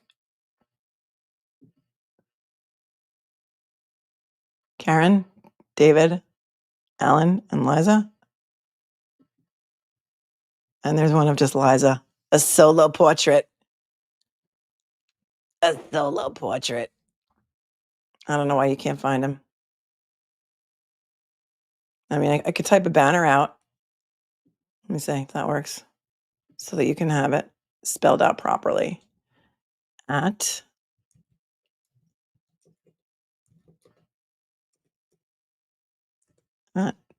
me just make sure I got it right.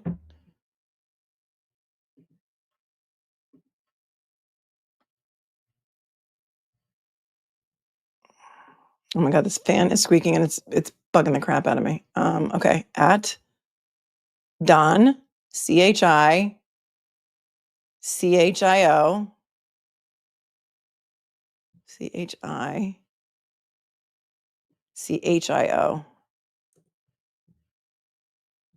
CHICHIO 74. There you go. Okay, got it. You had to put Chris at first to get it? Okay, so try this then. All right, I will amend the banner. 1 second. I don't know, because he doesn't have enough followers, he just doesn't come out up. He doesn't come up. I don't know. I don't know how Twitter works. I don't go there. I don't play in that playground so much ever anymore. They think they scared me off of Twitter, but I'm just too much of an adult to want to be completely and totally like made fun of by like 50-year-old women who live in like an attic somewhere or a basement or have nothing else to do except spew vitriol and hatred and tag me in things just to make fun of me. Like, I'm not into it, but whatevs. There are people who enjoy that. That is their entire life. You know who they are. And it's very sad. It is very, very, very sad. Okay, moving on.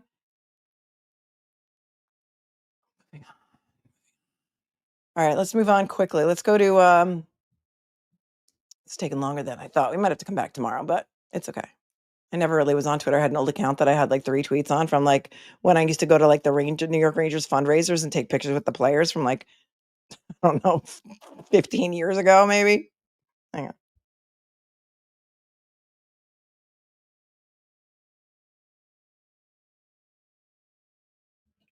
Tell Don Ciccio we love him. And for those of you who don't know who Don Ciccio is, he's a character in The Godfather. Do you know? Oh, thank you, Melissa, for pointing out a disgusting Twitter thread about me that people will now go look for and give views to. So I'm going to delete that comment, but thank you so much. Like, no, let's not promote it because I don't look for it. Yeah, it's just at Don Ciccio 74. Oh, good. He's up to 735. Thank you. I don't care. These are old women who sit around and like they have nothing better to do except tweet mean things about people. I don't care. It doesn't affect me. Please don't send me anything where people are talking bad about me. That's like the girl in high school who's like, oh, do you know what so and so said about you? Do you know what so and so said about you? And then they tell you. Like, who does that? I don't need that. What is wrong with people? I don't know. We don't do the drama here. We don't do it. Like, don't do it. All right, let's look at the motion for Yannetti and Karen's communications because that is very interesting. They're really trying to breach the wall of the sanctity of the communications between attorney client, and they think that they're going to get into them. And I think some people think that this is the way that they want to get rid of Yannetti, or Brennan is trying to get rid of Yannetti, and the reason and by piercing the attorney client privilege. So let's take a look at that motion.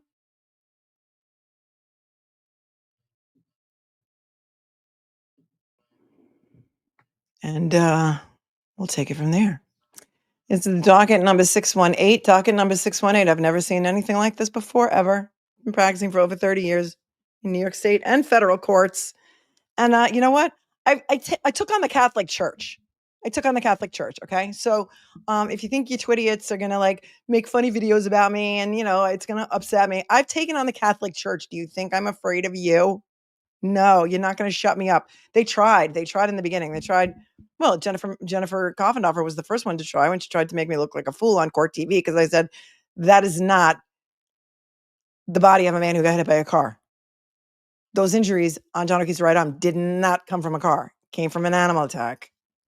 And she's like, everybody who doesn't have a medical degree just thinks that they can tell what injuries came from where. This, and now Garrett Wing entered chat. I ain't gonna quit.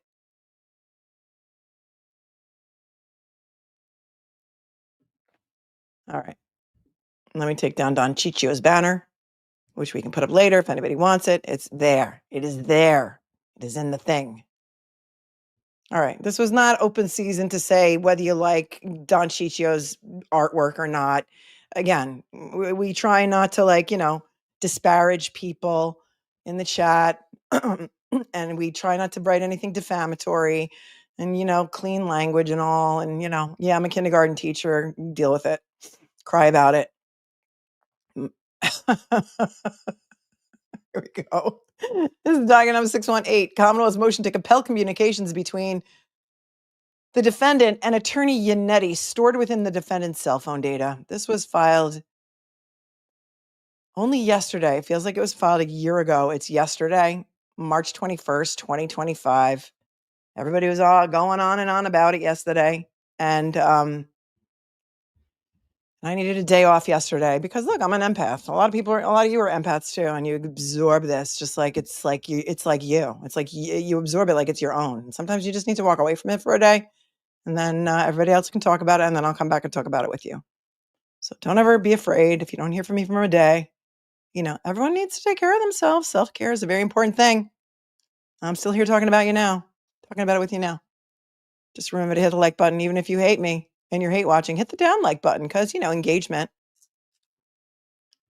All right. Commonwealth's motion to compel. Yes, I just read that. Okay. The Commonwealth seeks all texts, emails, or written communications between the defendant Karen Reed and attorney David Yannetti restricted to those communications that occurred between January 29th of 2022 and February 2nd of 2022. So it's from the time, from January 29th until the date of her arraignment. But here's what's so interesting. They seized her phone on January 29th of 2022. Okay? They seized her phone. Did she run out and get a new phone? I have no idea. Was she texting with David Yannetti or emailing him? So this is all they're asking for: texts, emails, or written communications between Karen Reed and David Yannetti. Now, David Yannetti has been on some of these documentaries saying that he was hired on January 29th. We know from our own investigation and trial testimony and all of the other things that we know is that Proctor seized Karen Reed's phone in Dighton at the same time they seized the car, which was around 4:15 in the afternoon on the 29th. She passed him a note on a napkin. Exactly. And then there's footnote 1, which says, pursuant to a search warrant, the Commonwealth received the contents of the defendant's cell phone. Because of an observed, oh my God, they're getting their theories off of Twitter and Reddit. Because of an observed attorney-client communication, the phone data was provided with the assent of the defense to the Attorney General's office, and a court-ordered taint team protocol was implemented. The Commonwealth received the defendant's phone data without any privileged communications excised. He didn't watch the first trial. That guy's name was Diamond, wasn't it? There was an attorney and his name was something like Jack Diamond. And she may have communicated with a guy named Jack Diamond. Does that ring a bell with anybody else? Anyone? I don't know.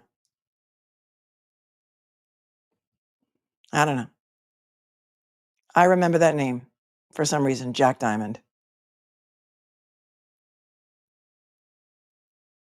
Okay. Yeah, it sounds like something the J. Hatch attorneys did. That's exactly what I was thinking. And that happened in the Maya case. That comment went blowing by. That was in the Maya Kowalski trial. It's exactly what the J. Hatch attorneys did. They went to Reddit and they pulled legal theories from Reddit, Twitter, and they put them in their motions, like word for word. It was wild. That's where its strange credulity comes from, the Maya trial.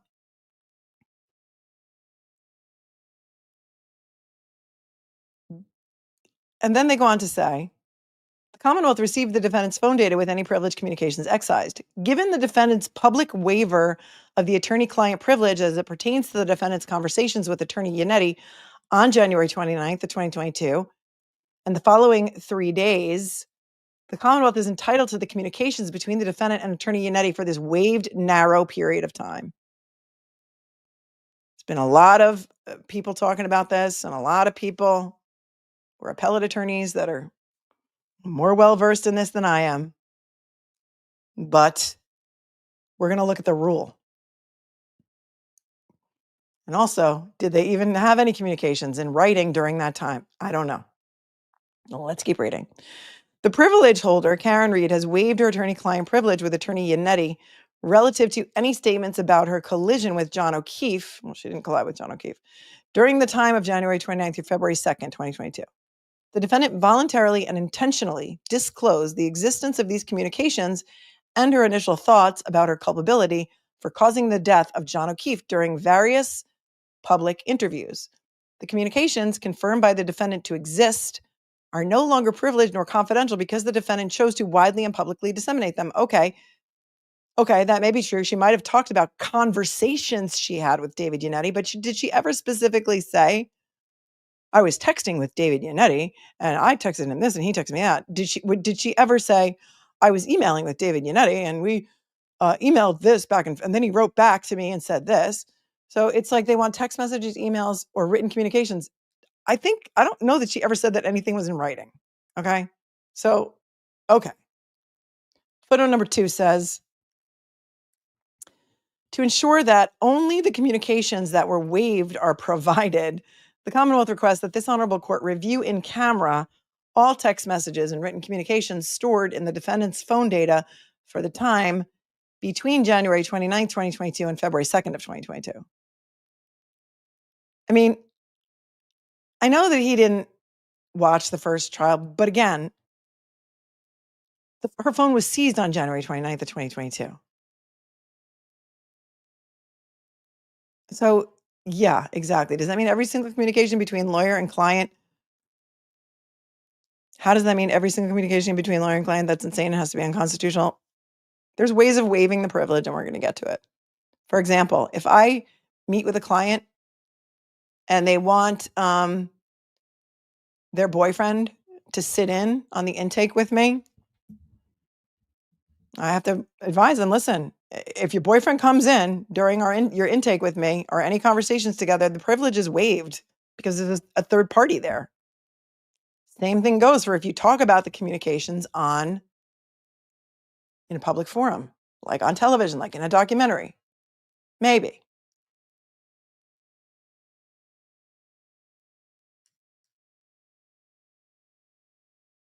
So they want they want the Judge Cannoni to be given these text messages and written communications stored in her phone data from the time between January 20th and February 2nd.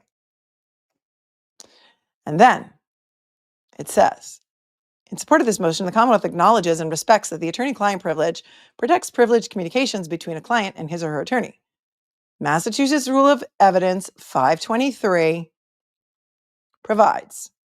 I love you guys so much, and I appreciate your super chats so much. I really do. I appreciate each and every one of them. But please, I pinned Karen Reed's Defense Fund in the chat. And I just, for tonight at least, could you just give your money there instead? YouTube takes 30% of all super chats. It takes months, at least a month to get paid on them. And also, she really needs money for experts. I would appreciate that so much. I only have my Venmo QR code in the corner because people swipe my stream and then it's a whole thing. So at least I know that it's my stream they're swiping. Here's Massachusetts Rule of Evidence 523. Thank you, Sherry, for gifting 5 memberships. Waiver of privilege. A, who can waive? A privilege holder or the holder's legally appointed guardian, administrator, executor, or heirs can waive the privilege. Do you need help? Hold on for 1 second.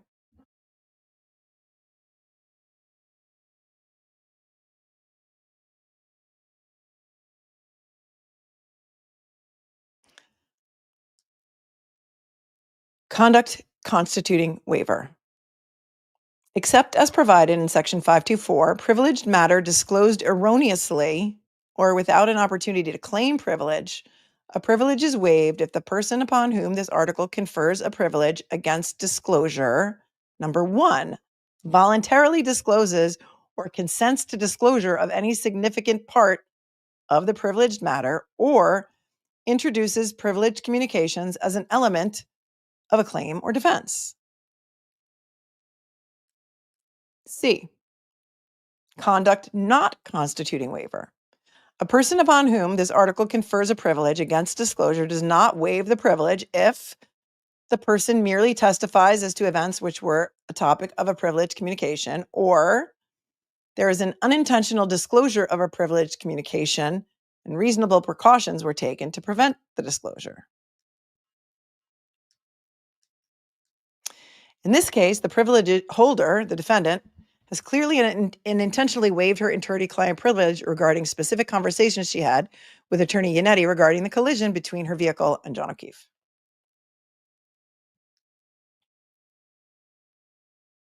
For example, in the defendant's recorded interview with Gretchen Voss on June 20th of 2023, and then he cites the transcript.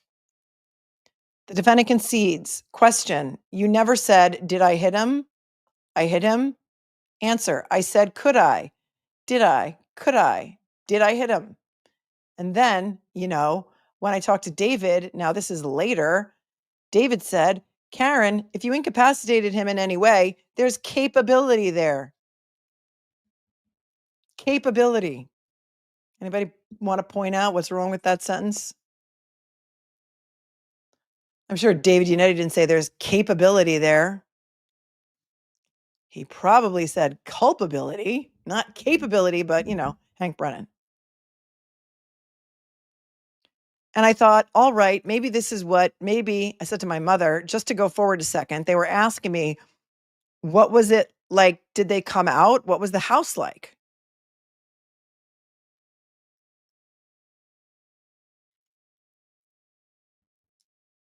Attorney Yannetti, Attorney Jackson, and Attorney Little were in attendance along with the defendant and Ms. Voss. That's why he put them on the witness list, so that they can authenticate that statement. You know who else can authenticate that statement? Gretchen Voss. You do not need to have her attorneys on the stand to say, oh, yes, I was there. That's what she said. Because they have a tape recording of it that was transcribed. Because remember, he asked for permission because it was impounded. He had to ask for permission for a court reporter to transcribe that recorded audio of the things that were originally adapted from the audio that Gretchen Voss was forced to turn over because there's no journalistic privilege, right? Second, in a Vanity Fair article entitled Karen Read Tells Her Story Part 1, a murder trial in Massachusetts, with a caption, as Karen Read's second murder trial looms, she's ready to talk about what she says really happens. Published on October 29th, 2024, the defendant, who according to the publication was, quote, notably aware that anything she said could be used against her, volunteered a, quote, rumor that alleged representations made by the Massachusetts State Police that there is a text message between her and counsel that implicates herself is a provable lie. Yep. That's what the original people who were told to go out and tweet about this case were told to tweet about. And didn't Proctor even say that on the stand? Oh, yeah, well, I was going through her phone and then I saw a message between her and her attorney. And so, I stopped looking and said, oops, I better stop looking and give it to a taint team. The rumor's out there. Hi, Nurse Kim. Says Karen is strong and capable and not culpable. Mhm. All right, moving on. Third, in the now airing 5-part docuseries on investigation discovery on HBO Max, entitled A Body in the Snow, the trial of Karen Read, the defendant professes, quote, and then when I hired David Yannetti, I asked him those questions the night of January 29th. Like, David, what if, I don't know, what if I ran his foot over? Or what if I clipped him in the knee and he passed out and or went to care for himself and he threw up or passed out? And David said, yeah, then you have some element of culpability. So that's how I thought about things for about 3 days. Well,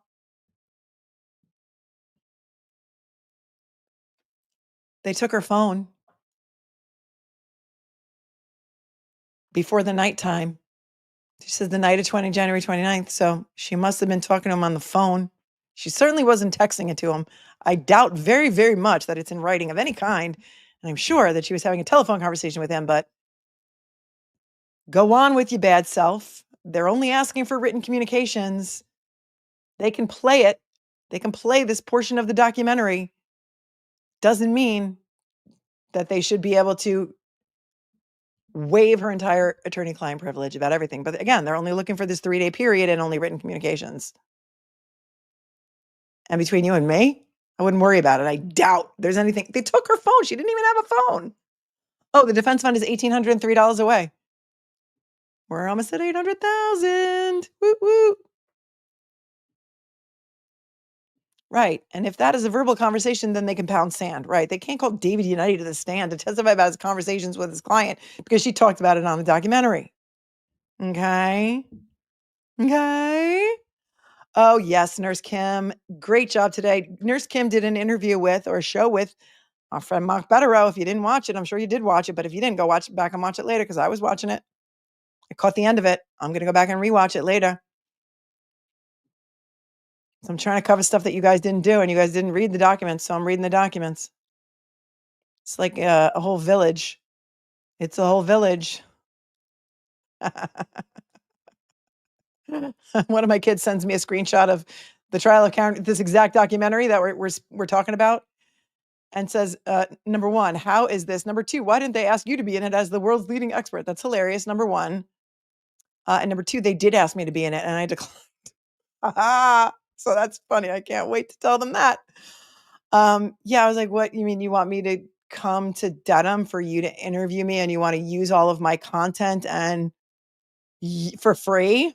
And then you're going to have final edit of what I say and you can make it appear. No, how about no? How about no? Nothing good could come of that. And I said no. So that's hilarious. Okay, moving on. The privilege holder is the defendant, and the defendant intentionally waived her privilege by disclosing her conversations to a nationwide audience with her attorney. The attorney-client privilege can be waived only by the client. In addition to rendering the communications non-privileged, the communications are relevant as admissions and statements of the defendant. These statements are admissible substantively, and Attorney Yannetti's statements to the defendant are admissible pertaining to the defendant's state of mind. Also, the defendant's admissions and Attorney Yannetti's statements are relevant to challenge the defense's later purported claims of third-party culpability. The communications have relevance to rebut the defense's potential claims that some other person committed the crimes that caused the death of John O'Keefe. I just want to point out again that Channel 5, I think it was, Boston 5, in all of their initial reporting of this case said, law enforcement sources say they have ring camera footage of the incident. News at 11. It's still out there. Moreover, the defense has suggested that as part of its defense, it is likely to pursue a Bowden-type defense that differs from third-party culprit in that it says your investigation was so piss poor that there's no way that anybody could ever find my client guilty. And you can do both. You can have a third-party culprit defense and a Bowden defense. They can exist together. The potential evidence is relevant to rebut claims of law enforcement contrivance. No, she didn't know what happened. And maybe she was brainstorming with him. I don't know. And regardless, if none of this is written, they're not getting it. XOXO, Hank Brennan, Special Assistant District Attorney. Okay. So there's that. Now, moving on to, he actually did attach an affidavit to this. So let's take a look at that. Did he cite any cases in here? I think he might have cited the rule of evidence.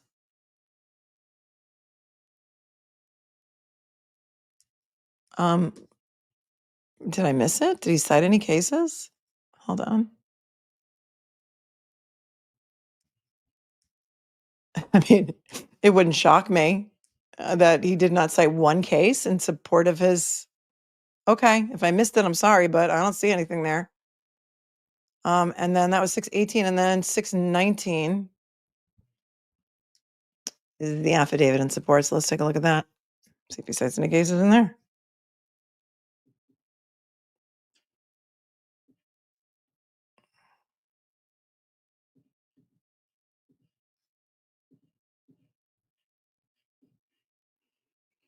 Okay. Affidavit of Special Prosecutor Hank Brennan in support of Commonwealth's motion to compel You can't get away without a typo, right? I mean, this is just not even a typo. This is just a misspelled word. Non-privileged communication. So here's how they're spelling privileged. Privileged.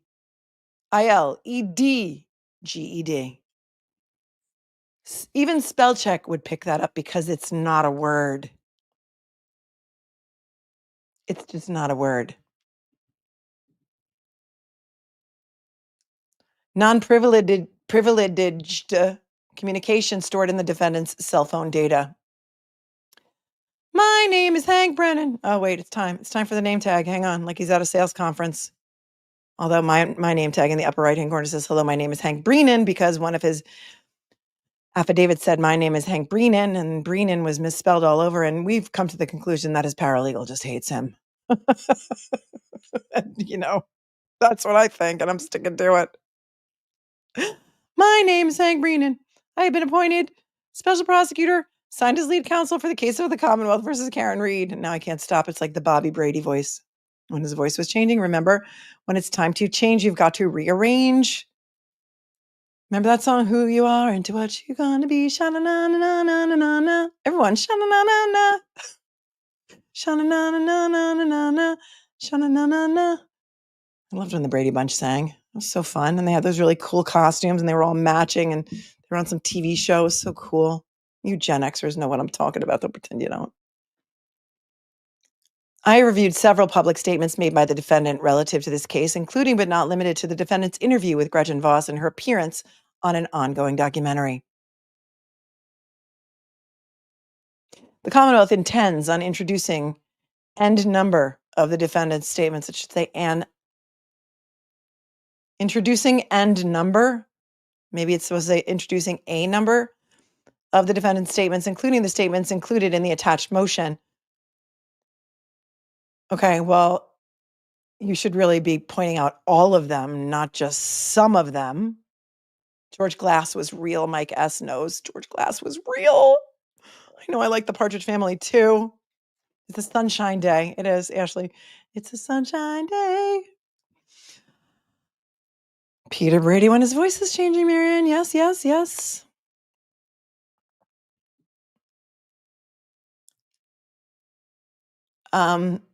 Pursuant to a search warrant, the Commonwealth is in possession of the defendant's cell phone data. The data is subject to a taint team protocol, and any redacted communications are not available to undersigned counsel for review. Undersigned counsel requests this court review any redacted communications ex parte and provide the Commonwealth with all relevant non-privileged communications as requested in the attached motion. I believe the communications requested are non-privileged because the discussions with Attorney Yannetti during the requested timeframe and subject matter of the defendant striking John O'Keefe have been intentionally disclosed to the public by the privilege holder and are no longer confidential. It was Peter's voice that changed. Oh, did I say Bobby's voice? I'm sorry. Of course it was Peter's voice, Jennifer. I said the wrong thing. But you know what? Bobby Brady, or the actor that played Bobby Brady, was a deadhead. Or still is. I don't know if he's, I imagine he's still alive. I didn't hear about his passing. I think we would have heard about his passing. Thank you. Thank you very much. Mike Lookinland, was that his name? The one who played Bobby? He was a deadhead. May still be. You know who else is a big deadhead? I've seen at shows. Miles Teller. Love him. Here's another show I'm going to recommend to you. It's called The Offer. I think it's on Amazon Prime. It stars Miles Teller. It stars Miles Teller as the guy who made The Godfather with Mario Puzo. And it's great. It's fantastic. Did you guys watch The Offer? Highly recommend. Go watch it. Amazing. Amazing. I love that show so much. Almost as much as Jury Duty. Maybe even more than Jury Duty, which I also recommended to you. The Offer is on Paramount. Thank you. Thank you. Thank you.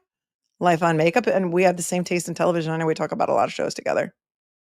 The Offer is amazing. Mm-hmm. All right. And are no longer confidential, signed under the pains and penalties of perjury on March 20th, 2025. Hank Brennan. Will she allow it? I don't know. Maybe, probably. Will there be anything on that phone? I highly doubt it. I highly doubt it. We could take a look at Massachusetts Rule 523. However, there are far more learned people than I that have already discussed this on their channels and or on the cesspool of Twitter. I would suggest that you maybe go look at Brother Counsel. I think he did a video on exactly this. You can, I'll allow it. You can point out in the chat who did a video on this attorney-client privilege issue and whether or not it actually was waived. And, you know, listen, if she's talked about it, that's the risk that you run when you decide to tell your story to the worldwide public. And it is a very slippery slope if all of a sudden you're just going to pierce the attorney-client privilege veil. A lot of people don't think she will allow it. I don't know. I can't wait to see the opposition to this because that is going to be fire. That is going to be fire. And so I have not had enough time to workshop my analysis on this right now. I can get back to it later, but I wanted you to have read the papers. Read the papers. We got to read the papers.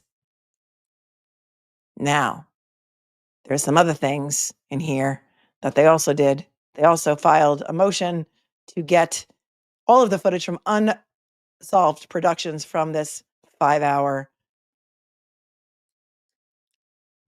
I don't know, documentary, whatever you want to call it, hit piece, whatever you want to call it. They made that motion as well. But again, that motion will be opposed by, I assume the production company will come in and appear. And it is a Rule 17 motion that will be argued in front of Judge Cannoni. So why the duck was the motion for Aidan Carney's cell phone extractions that was made in Karen Reed's case heard in front of a different judge without notice to the defense? I don't know. Some people think they wanted her, Karen, to violate her bail conditions by being a no-show and lock her up. And you might be right, because I didn't even think about that. Didn't even think about that. Let us take a look, shall we now? Because I want to talk to you about Michael Easter, because they did have some conversations about Michael Easter the other day. And our thoughts were that he was going to come in and he was going to talk about FBI procedures and protocols and perhaps what a crappy job they did in the investigation of this. But it turns out, my friends, that Michael Easter, according to his own LinkedIn page, which anybody can find, is not only an expert on FBI procedures and protocols and investigatory such things, but he is also a geolocation expert. There he is, Michael Easter, cell site and geolocation expert, FBI special agent, and CAST, CAST, retired from LA. He's a retired special agent for the FBI. He joined the FBI in 2004 after having served as an officer in the U.S. Marine Corps and as a Ventura County deputy sheriff. Then there's a lot more information than that. I pioneered the FBI's Critical Incidents Response course, equipping investigators with essential skills in real-time crisis management and advanced investigative techniques. As an FBI instructor, I've honed my ability to deliver complex information effectively to diverse audiences, fostering strong rapport and trust even under pressure. I taught this course for approximately 10 years to FBI special agents and local and state investigators throughout the United States. Yes, local and state investigators. He taught them. He taught them a critical incident response course. In my role as an FBI cellular analysis survey team national assets, decision-making is a skill that has been consistently tested and honed throughout my deployment to numerous critical incidents, both domestically and internationally. I have worked thousands of cases involving the analysis of technical device information to locate victims and subjects of kidnappings, homicides, robberies, and other violent crimes, and national security matters. I have provided detailed briefings to the highest levels of federal, state, and local law enforcement to aid in their investigative decision-making process and critical incident management. Finally, my expertise extends to legal matters and the ability to articulate complex investigative information throughout the entire legal process from incident inception to trial. As an FBI expert witness, I've testified in over 200 criminal cases. Right. But were any of them in Massachusetts? That's all that Bev wants, right? Kokomo, Indiana.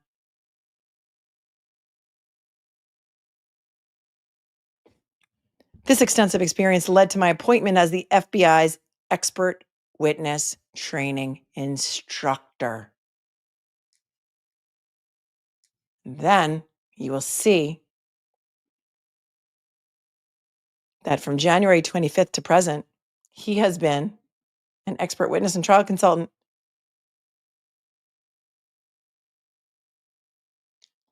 in cell site and location intelligence. I think he's going to talk about the geofencing.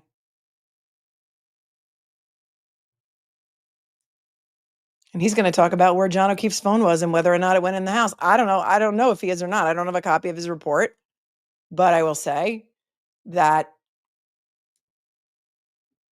leans me in that direction. Let's take a look at this tab instead.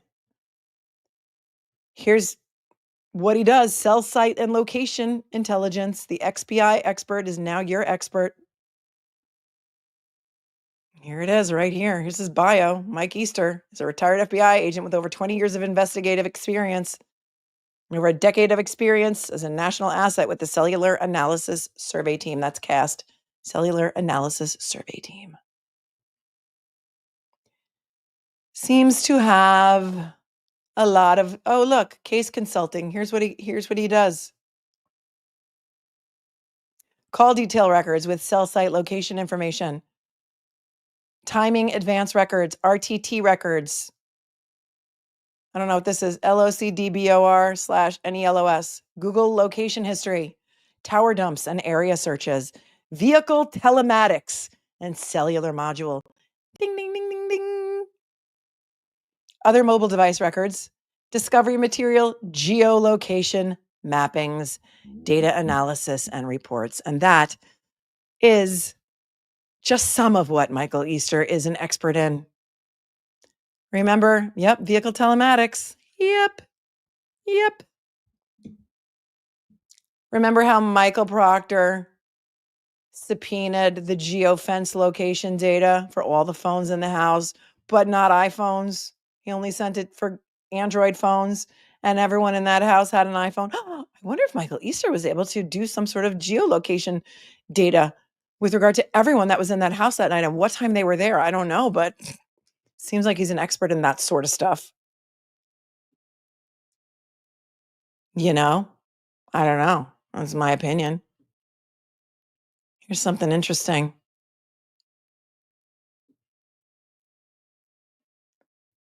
Something else interesting that I found. Let me see if I can now find it again. Hold on. Hold, please.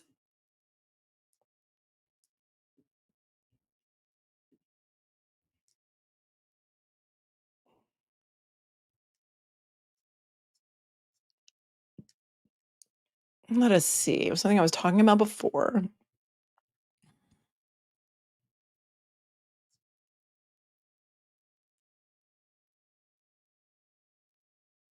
Okay, here you go. This is great. Alyssa, I don't know if you're here, but this is Alyssa. Alyssa tweeted this and said, hold on.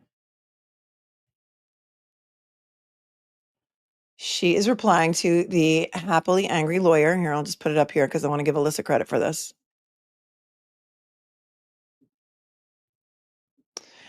Happily angry lawyer on March 21st tweeted, "This is a separate issue, but is the relief sought consistent with prior Commonwealth representations? Request appears to be access to previously redacted, non-provided portions of an existing extraction rather than production from Karen Reed or David Yannetti. How are comms from the evening of January 29th to February 2nd in the cell phone data in question?" He goes on to say a whole bunch of stuff, but I just wanted to point out Alyssa's response to this, who says you are correct. This entire motion, and that's the motion for the communications between David Yannetti and Karen Reed, is based upon a rumor that the antis have been running with since the beginning. They claim that when Proctor was going through Karen Reed's phone, he saw a text from Karen to Yannetti where she says something to the effect of, "I didn't think I hit him that hard." When Proctor was on the stand, he said that while going through Karen Reed's phone, he came across text between Karen and another attorney. He doesn't specify that it was Yannetti. And in this email that was filed as an exhibit for a motion, we see that Ms. Little, not me, Eliza Little, references two text messages between Karen Reed and attorney Jack Diamond that are privileged. That's where I found it, Jack Diamond. Thank you, Alyssa. There is no mention of any text between Karen and Yannetti. So it seems that in Brennan's desperation, he filed a motion based on a lie started by Proctor. And here is that email from Elizabeth Little, Tuesday, July 18th of 2023, a little over a month before the hostage statement video was filmed by by Michael Morrissey. And it is to Adam Lally and ADA McLaughlin and Alan Jackson, David Yannetti, Ian Henshey, and Gilbert Saucedo. And it says, subject is Read Privilege Filtration Discovery Request. And the attachment is 114 copy of Office of Chief Medical Examiner file number MSP DNA testing reports, and says, "Dear Mr. Lally, below is a response to your last email. 1. Privilege log. I received the FedEx of Ms. Reed's phone and privilege log from Mr. Yannetti's office on Thursday." Okay. So note that this is July of 2023, and they're just turning it over to the defense 18 months later. Upon receiving the USB containing images of the phone, there were several passwords needed to access the devices, which were not contained in the package we received from the AG's office, because the AG was the taint team in this instance. They're not talking about the Attorney General doing the federal investigation into the investigation. They were the taint team assigned to look at Karen Reed's phone. After exchanging communications with the AG's office regarding the passwords and access issues, I now have been able to review the Celebrite and Axiom data associated with her phone. Please advise how you would like me to deal with the privilege log issue. I've identified 2 text messages which were exchanged between our client and another attorney, Jack Diamond, not Mr. Yannetti, in furtherance of representation, which are privileged. I can file a formal privilege log with the court as early as tomorrow, unless you would prefer that I reach out to the AG's office directly to expedite this issue and have them redact those 2 messages now. Please let me know what you prefer. There it is. I know you didn't read the file, Hank, but when the privilege log came back from the taint team, those are the only 2 privileged communications that they found. So good luck with your bad self. And there it is. It's amazing how we have to teach this man the case because he wasn't paying attention. Again, shout out to Alyssa for reminding us of that. Also, hold on. This was tweeted on March 20th. Okay.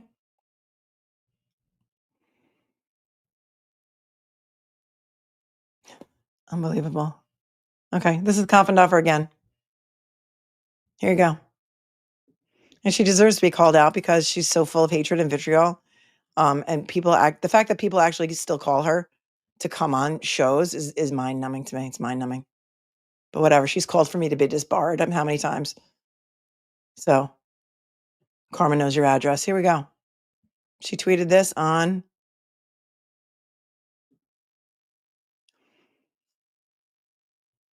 March 20th, 2 days ago. In pink tie and all, the blogger's communications will go to Hank Brennan and team to review to show Reed's consciousness of guilt regarding hitting John O'Keefe with her Lexus SUV. Below was the blogger's reaction when he heard the big news. Hang on.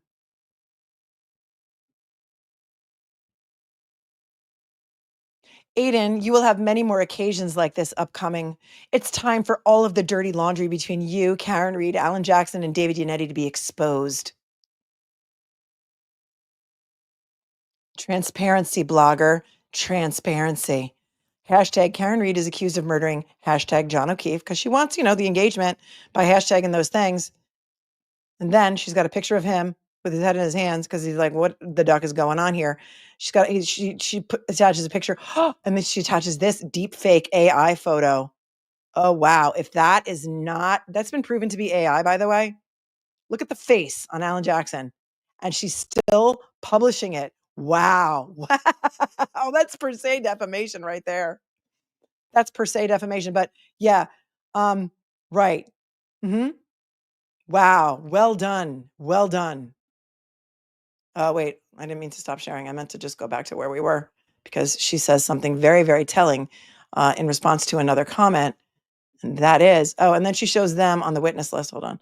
Then, hold on.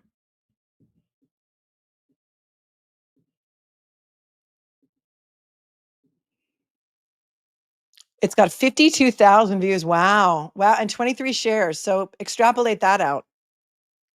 When you post an AI doctored photo to make it appear like Alan and Karen are having an affair, and 52,000 people at least so far have viewed it. And then when you tack on the 23 reshares and how many people viewed it, that's a lot of damages, in my opinion. But she knows the picture's been proven to be AI and has been around for a long time. Zero credibility for you. But you know what? What about the 52,000 other people that are now seeing it? And wow, how sad that you have 52,000 views and only 229 likes. I don't even want to do the math on the percentage there, but you've been ratioed. 62 replies, but only the people that Coffindoffer follows or mentioned are allowed to reply to this, okay? So keep that in mind. Mike Brody tweets at her 2 words, Signal app. There's nothing on that phone.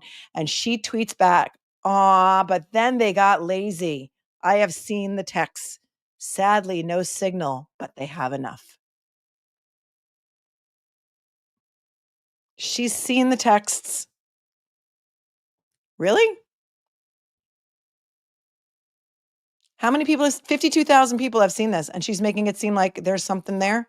There's no there. 24,000 people have seen just that one. Wow. Isn't that witness intimidation on Karen or even Aiden? Well, we know Aiden's a witness now. You're right. Aiden is a witness now because he's on the witness list. Will they prosecute her? No, probably not. Because she can say whatever the duck she wants to say on Twitter, and she does. She just spews like diarrhea of the mouth every single day. Her hatred for Karen Reed is on full display. And it's perfectly acceptable. It's this is what goes on out there. This is what goes on out there. She's seen the texts. She's in the loop. She's in the loop. Well, she's not subject to the gag order because the gag order is only only the attorneys are subject to the gag order. So anybody else can talk about the case, but did they provide her with information? And how has she seen the texts if Hank Brennan hasn't even seen them? That's why he made the motion to get them, right? How? So only the attorneys in the case are subject to the gag order. They can't talk about the case. So that's why we couldn't hear from Alan Jackson and David Yannetti the other day when that hearing was going on without them. They couldn't scream into a mic, but you know who can? Me. I'm not gagged. I can talk about it. I don't know where she got the text from. David Schraub's office, Michael Morrissey's office. Who knows? We don't know. I guess they're going to have to find out. Put her on the witness list. Put her on the witness list. Motion to put Jennifer Coffendorfer on the witness list for the defense. How does she have all this information? She publicly said it, right? I mean, their argument is Karen Reed publicly said she had conversations with Yannetti, and therefore the privilege should be revoked. There's no privilege for Jennifer Coffendorfer. But if she has seen the texts, she's certainly a fact witness now, so she needs to go on the witness list. Motion to add Jennifer Coffendorfer to the witnesses. Anyone? Yes, she's committing witness intimidation against Aiden. He's a witness now. I mean, Karen Reed's a potential witness too, but they can just say whatever they want out there on that cesspool every day. And trust me, they do. They do. Oh, and Magnolia Gypsy, I see that you tweeted it to David Yannetti. So good on you. I mean, they just can go on and on and on unchecked, and the law is selectively prosecuted against only certain people. And well, this, I mean, you got to see this now. Here's her latest. How do you explain all the wounds on his arm? And this is what she tweets back. Ready? Just get ready because you might double over in laughter. Make sure you're sitting down because you might hurt yourself if you fall down laughing. And I don't want you sending me any medical bills or anything like that. Hold on. Ready? Are you ready for it? Are you ready for it? Baby, let the games begin. Let the games begin. How do you explain all the wounds on his arm? Valerie asks, and he says from the taillight. She says from the taillight splintering and cutting him. And then she posts this picture. Has she been hired to put the new theory of the case out there? You know what's kind of funny about when they reconstructed this taillight too is that like each trooper that found pieces found like all the pieces in the same section. Oh, that was March 20th and it only has 82 views. The taillight teeth have entered the chat. Why is it upside down? I don't know. A great point. Why is it upside down? Because she needs to make a point because, she can never be wrong. Yeah, it's insane. It's insane. But I think, maybe somebody's got to go on the witness list. I mean, she's seen the texts. She knows what they say. She's tweeting it to 52,000 people. I mean, Cindy says, I would love to see them smash a taillight in court. I would love to thank Duty Ron for me finding your channel. Oh, thank you, Cindy. Been watching from the start. Love you. Oh, no, I love you more. Nightclub says Brennan is not getting any ABC, NBC interviews. He only got Voss and Ted Daniels. Okay, good. Thank you. You didn't get any Dateline, Nightline, none of that stuff? All right. Thanks for reminding me because, all these things sort of blend together after a while. Lori Life 360 for the win. Did I see the Lapalito brothers? Yep. I think they're on the witness list for the defense. Don't break your phone. That's good. Josh, I think the phone extraction comment was if the McAlberts are victims of witness intimidation, the prosecution should have the extractions to prove it. Yeah. Yeah. Except they're saying that he did other things to intimidate them, like drive by their house with a rolling rally with a bullhorn, like, other things that were not in writing, right? I don't know, but I do know that Yuri Buchanan went to visit a couple of women who may have posted some things on Facebook to Jennifer McCabe or sent her Facebook Messenger messages like a year ago, and he was the one like investigating that. It was weird. Thanks, Josh. Reed's bite is bigger than Chloe's. I found it very odd that there was an entry in the docket saying that the defendant did not attend the hearing. I had the thought about bail revocation intent. Hank is so slimy. That's really interesting. It's in there. You can see it. You can find it. I don't know if the website is back up yet. For Chris on X now, 584 followers. Thanks to you. I think he even has more. Don Chichio. Let's check now. Let's check. We'll do it in real time. He's got 995. Come on, 5 more of you need to go follow him on Twitter, and he will have 1,000. Those thanks. So there's that.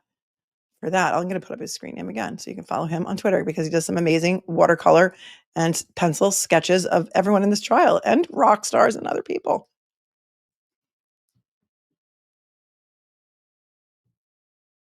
Ipsy Dixit says, hey, it seems as if Cannoni only rules from the bench in other cases, but in Karen Reed's, her decisions are made by someone else. Period. Am I alone on this? She has ruled some things from the bench. She acquitted Penny McGee pretty quickly from the bench. But in this case, I don't know. I don't think you're alone in thinking that. Missing tooth and bloodshot. I'm starting the bid at 10K. All right, on top. Well done. Pokey is here. Gumby's sidekick. I pick up what you're laying down. Thanks to 5. A sketch artist sketched jurors at depth trial. Judge impounded her sketches until the juror name impound is up. Great show. Thank you so much. Don Chichio. Do not sketch the jurors. I don't think he would. Thank you so much. Kyle says he found him. Kyle found him. Thanks, Kyle. Nightclubs. Hanky wants to rat out the defense on what was said on why doesn't Hanky rat the defense out on when Yannetti speaks about Steve Scanlon being the whistleblower. That would be nice to know. Right. Get those communications. And from SB, I'm 65 years old and I love and admire you, Mel. I brought that up yesterday. I'm Sally O'Malley. I'm 50 years old. I like to kick and jump and stretch. And that's Molly Shannon and SNL. And we love that skit. And thank you so much, Anne. And I love you even more. Mama She, I'm so frustrated that I didn't know you were live. Girl, you got to make sure. YouTube is wonky. It's been unsubscribing people non-consensually, as Nurse Kim would say, non-consensually. And sometimes it unsubscribes you. And then also it screws up your notifications. You got to make sure you have the subscribe bell set to all notifications, because I always try to schedule my streams more than a half an hour in advance, because if it's less than half an hour, you won't get a notification. That's how it works. And you got to make sure you have the notifications enabled on your phone for YouTube and you'll get them. Sorry, girl. It's a good one. You can go back and rewind. Brian Miller, if he gets rid of David Yannetti, he gets rid of AJ and Eliza, Ms. Little also, maybe because he's their sponsoring attorney. Yeah, he's playing some sort of really slimy game. And it's like, why don't you just let this woman defend herself? If you're so confident that you can prove your case that John O'Keefe was hit by a car, why don't you just let her defend herself? Let all the experts in. Let the jury figure out the truth. It's dirty. It's dirty, and I don't like it. And it makes me, that's why I say I'm a recovering lawyer, because nobody likes to admit they're a lawyer, because it's like shameful, because people hate lawyers until they need one. Kyle says, I've made my living as an illustrator. I love his. Oh, that's amazing, Kyle. Bay Harbor Beauty says, if David becomes a witness, Bederow says the appellate attorney from Massachusetts could take over Allen, Little, and Alessi, so it would be easy. David becomes a witness. Bederow says the appellate attorney from Massachusetts, meaning Marty Weinberg, could take over Allen, Little, and Alessi, so it would be an easy transfer. Okay. I don't think David Yannetti is going anywhere. Although I did hear him say that he was not doing the opening, so now my spidey senses are saying, who is going to do the opening? Thank you, Bay Harbor Beauty, for telling me what Mark said maybe earlier today on Nurse Kim's show. Chris looks like a Don. Well, Don Ciccio, because I looked it up. Don Ciccio is from The Godfather. Don Ciccio ruled over the small Sicilian town of Corleone, the birthplace of Vito Andolini, who would later grow up to be the great Don Vito Corleone. That is according to the Godfather wiki fandom. Are there any Godfather fans in the chat? Monica became a new member. Welcome, Monica. LJ said, I just want to say, please accept a very warm, heartfelt thank you for covering this night. Oh, you are very welcome. You're very welcome. Mama Shea, I cannot stand Weasel Brennan. Oh, Brennan. I mean, the thumbnail's kind of good, right? I'm not very good at thumbnails. There's people who are way better at thumbnails than I am. I'm not very good at them. But today's I thought was pretty good and funny. Absolutely, Blue Bueller. Thanks, Miss Jules from Florida. Aiden wrote about this yesterday. It's a lie. It's a lie. Go to Turtle Boy Daily News to find all of his articles. Sherry D says, I'm sorry I used all caps when typing Paul's name. I didn't even notice. Gets me in trouble every time. Didn't even notice. Trolls, go away. We love Mel. So many other channels to watch. I didn't even know there were any trolls here, Sherry, because I wasn't even paying attention to the chat. But I love you with all of my heart. If I don't see you soon, I'm going to die. And then gifted 5 memberships. Thank you, Sherry D, so much. She didn't know it's close early. What ifs? She didn't know it closed early. What ifs? On top, I'm not picking up what you're laying down. Ms. Jules, another 50? Come on, girl. Thank you so much. Says I would. However, I was blocked. My ex account, my Venmo, because I had different ideas 5 years ago. So here it is, minus 30. Keep on keeping on. We're all going to just keep on keeping on. Saturday night special. Thank you so much. Fishing expedition is here with a PH. I gave my husband a quick summary of this case. It blew his mind. He said, no way this is real. No way this can go to trial. No way she's guilty. He's a Chicago police detective. Free Karen Reed. Sounds like a very smart man, your husband. Wicked smart, I would say. Wicked smart. There's an old YouTube video, I think it's a YouTube video, of a woman in a bathrobe trying to explain this case to her husband. And she's got a whiteboard up and she's pointing at things on the board. It's hilarious. I forget the creator's name or if it was even on YouTube. Maybe it was on TikTok. I don't remember. What is great. Declined for life. No means no. Thank you, on top. Why are no other attorneys signed onto Brennan's motion for AC's privileged communications? That's interesting. I don't know. Were they not even on the motion? Or they just weren't on the affidavit because he realized that you're only allowed to sign one affidavit per person? I don't know. Interesting. Ms. Jules is back with another super chat. Born and raised Masshole, breaks my heart.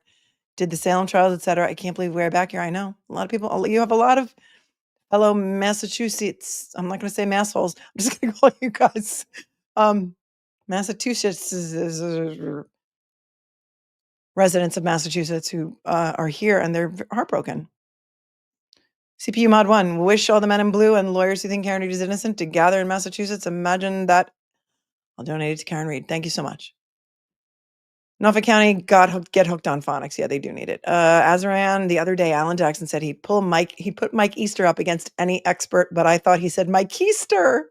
Just thought I'd share anyone else. Yeah, we were confused too. I don't think we picked it up in the actual live stream, but that's very funny. And thank you for making us laugh because we don't laugh. We're just going to cry. Greg says, was the geofencing in their motion for Michael Easter? I don't remember that part. I don't remember that part either, but when I looked up his experience, it made me go, And also, Hank Brennan's motions in limine are not very broad or detailed, let's say. And we didn't see the report of Michael Easter, so I don't know. I'd have to go back and look. Thank you. Thanks, Gina, for becoming a member. Thank you, Ms. Jules, for gifting another 5 memberships. Girl, you're so generous tonight. Amanda says, just so happy to be here. We're so happy that you're here, Amanda. The tooths in threesome where? Thank you, on top, for your thoughts, for your stream of consciousness thoughts. A desire for civil discourse says that the hairlight reconstruction looks sort of like a dog's mouth. Doesn't it, though? Doesn't it? Speculation, Noel. Or spankulation. Well done. I would love to hear a conversation between Spanky and Spoffendorfer. It would be a whizzing contest to see who could come up with the best tall tale. Thank you for your super chat. And the Goodmans are here, and they gifted another membership. Thank you. Thank you. Thank you.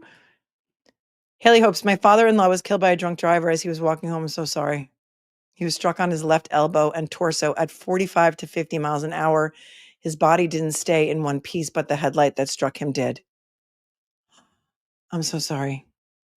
I'm so sorry. No words, but thank you for chiming in, and my sympathies.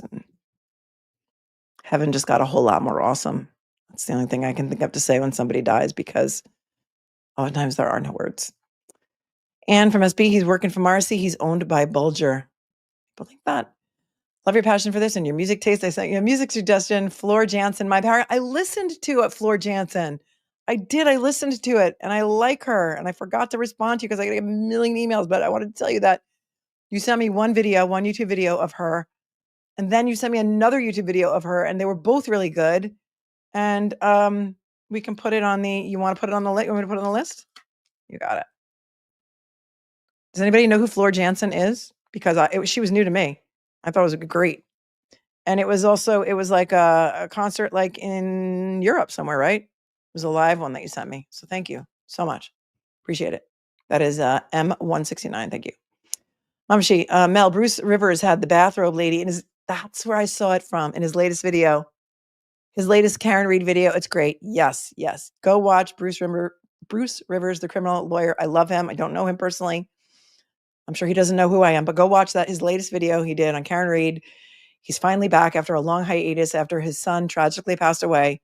His son, Michael, who was his producer. And so welcome back, Bruce Rivers. We missed you, and our sympathies again. Heaven just got a whole lot more awesome. Free Karen Reed 2024. Thanks to the 10. Hi, Mel. Got my merch 2 days ago. So happy. Love my new hoodie and tee. Highly recommend. Oh, thank you. Yeah, we can thank some of the trolls for making that merch slogan for us. I went to Cancun with attorney Melanie Little. If you know, you know. Nightclubs, I think Garrett Wing is in. Oh, that's amazing. Well, was there any decisions that came down? Janine became a member. I thought they said they were going to supplement. They were going to supplement. That the judge wanted them to supplement his qualifications and stuff. And they said, okay, we will. By Monday, I think. But I don't know.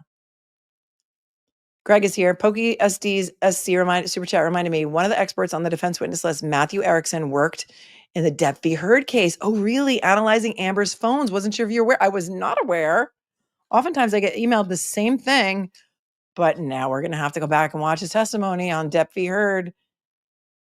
Right? Does anybody else remember that? That is fantastic. And that is great because he's already a superstar, because so many of you watched the Depp v. Heard trial. That's when I started watching LawTube, never imagining myself being in this chair, being a small part of LawTube. I remember watching Depp v. Heard with the original LawTubers, Emily Baker and Andrew Burkhart and Uncivil. Rakita had 1 million people on his stream, and it was like a thing. We were really into it. All of the OGs. And who knew? I'd be sitting here years later. Not me. Melanie Little's Magic 8 Ball is here, and so is the 8 Ball. Running way behind, but wanted to question, isn't it a conditions of Karen's bail that she attends every hearing? Somebody pointed that out, babe. I think you're right. They think Hank the Snake was intentionally trying to pull her bail. Backdoor. You guys are so smart. You guys are so smart. And what does the Magic 8 Ball say? It says, I can't read it. It's too dark over here. I think it says my sources say no. Hold on.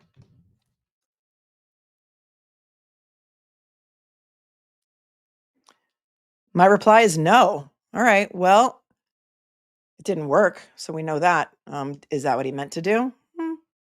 You're not the first one to say it. But I appreciate you so very much. Sorry you're running behind, but I'll allow it. Darth Mac, music suggestion, The Warning, live is best. 3 Sis. Thank you. The Warning by, is it 3 Sisters? I don't know. Here's Chris at Don Ciccio 74 for you guys to follow. And let's see what the Karen Reed Defense Fund is up to. We did it. We passed 800,000. It's at $800,040. Thank you all who have donated tonight. All right. Thank you, Pauline, who said do it. AJ, Free Karen Reed, Melanie Little Show. Melanie Little's encouragement to get it to 800,000. Erica, Courtney, thank you so very much. Anonymous donated $138. That's amazing. You guys are awesome. Awesome. She is. She's stronger than I could be in that situation, I think. I don't know how I'd be able to show up there every day with those people staring me down, trying to intimidate me. And I mean, KFed75 says Yannetti's sister, yes, Queen Tanis. I have dubbed her Queen Tanis. If you're watching, hi, Queen Tanis. And Mr. Yannetti, Mrs. Yannetti, David's mom. I heard they watch my show. And so I dubbed her Queen Tanis. And so I have Faith, AJ, Eliza, and Bobby Alessi are not going anywhere.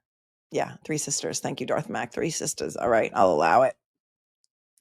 Yeah, who can forget that one? My dog stepped on a bee.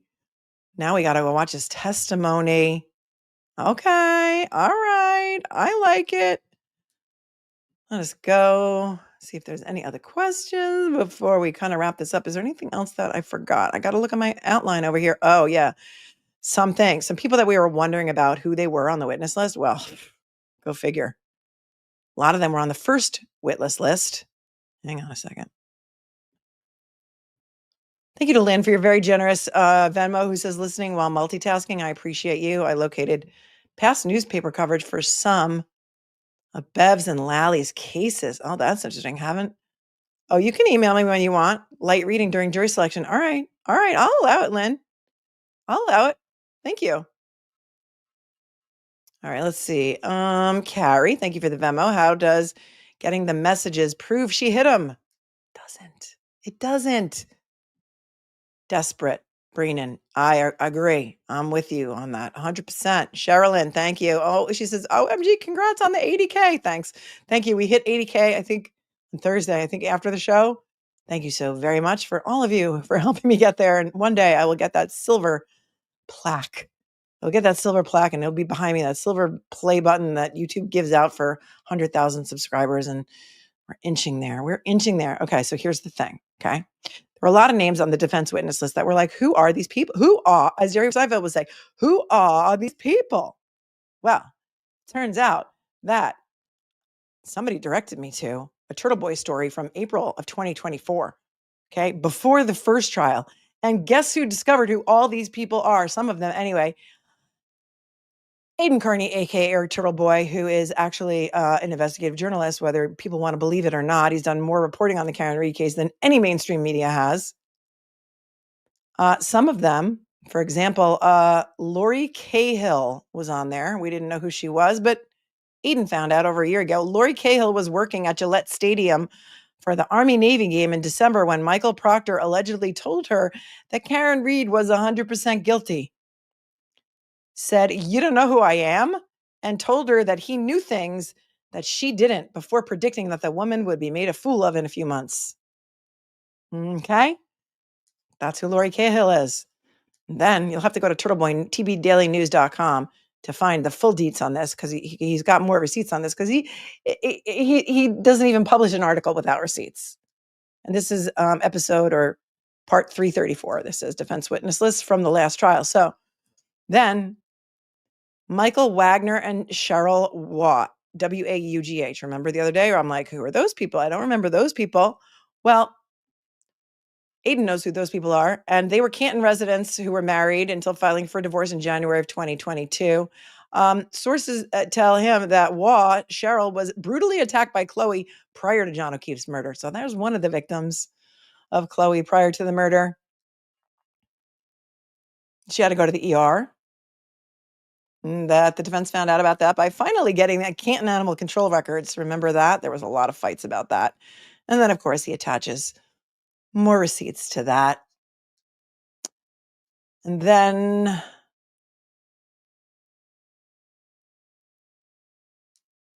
Officer Kelly Deaver. You guys forgot who she is. She's with the Boston PD. Officer Deaver was working as a Canton police officer on January 29th, 2022. There's a radio transmission purportedly from the morning O'Keefe's body was discovered of Lieutenant Paul Gallagher calling her and saying that an unnamed Canton PD lieutenant wanted to see what address on Fairview Road the first responders had arrived. And she told them 32 Fairview Road, which is 32 Fairview Road, not 34. Patrick Haggerty, we're like, who's that? He tows cars. He might be the tow truck driver for Diamond Towing. And then there's Stephen Ridge and Heriberto Hernandez, who are both with the Boston PD. These two seasoned BPD officers worked on the fugitive unit with Brian Albert. Albert does not have many friends or supporters in the Boston PD, and sources we spoke with tell us that he assaulted a fellow officer named Heriberto, Eddie Hernandez, at a Christmas party. They could testify to Albert's violent tendencies, which can be used as a way to introduce third-party culprit theory. Ridge was in a picture with Brian Albert in the Herald, so that was coming from his. And we've got the Lapalato brothers, who we know who they are. Oh, Mike Rushworth is on the list, and he's apparently from Tennessee. And somebody reached out to me and told me who Mike Rushworth is. Aiden reported on this in April of 2024 and said Rushworth is a Canton transplant whose sources tell us received a text message from Michael Proctor that the FBI found during their investigation, which reportedly called Karen Reed a C word. And apparently he is Bird on the text messages. Bird. Remember? Proctor was Chip and Bear. Well, Bird is Mike Rushworth. Guess he's going to come in. Who knows what else he had texted about in prior investigations. Maybe he was texting his high school buddies all the time, or elementary school buddies, or whatever, all the time about investigations. And wouldn't that go to perhaps some other investigations? Maybe Bird was on some chains of messages in the Brian Walsh investigation, or the Dr. Turk investigation, or Well, Ashley Bell is on the list. She was not a witness to anything, but she was visited and harassed by MSP detectives Yuri Buchanan and Brian Tully at her home. They also asked to look at her surveillance footage, despite not being on the path that Karen Reed would have taken to get home from 34 Fairview Road. Then Tom and Erin Beatty are on the list. And I said I knew some things that were rumor and speculation, but I didn't want to talk about it. But Turtle Boys got the receipts from over a year ago. So Tom Beatty is a Canton resident whose daughter was friends with Colin Albert, depending on who you listen to. His daughter received a phone call from Colin at 12:33 a.m. the night John O'Keefe was murdered. When she called him back the next day, Colin said, "Never mind." Tom thought it was strange because kids that age hardly ever call each other, opting to text instead. Over the summer, Chris Albert may have committed felony witness intimidation by approaching Beatty and asked him to retract his statements about the phone call from Colin so that Chris could sue Turtle Boy. Erin was reportedly threatened by Jennifer McCabe, and a townie by another name, who reportedly told the 17-year-old girl that she needed to stop telling people about Colin's phone call in the most graphic way possible. I'm not going to say it. I'm not going to ask anybody to put it in the chat. But there's that. And those are just some of the people that are on the witness list that we couldn't name, but Turtle Boy figured that out quite some time ago. So thank you. He's not going live tonight, so you had to get a little bit of your Turtle Boy stuff. I think he's going live tomorrow night instead. Yeah.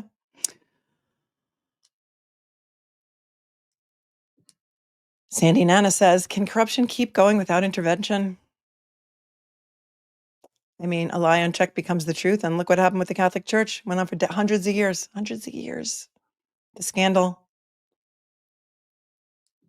I don't know if that's rhetorical, but it's been going on for decades. People who live there will tell you that.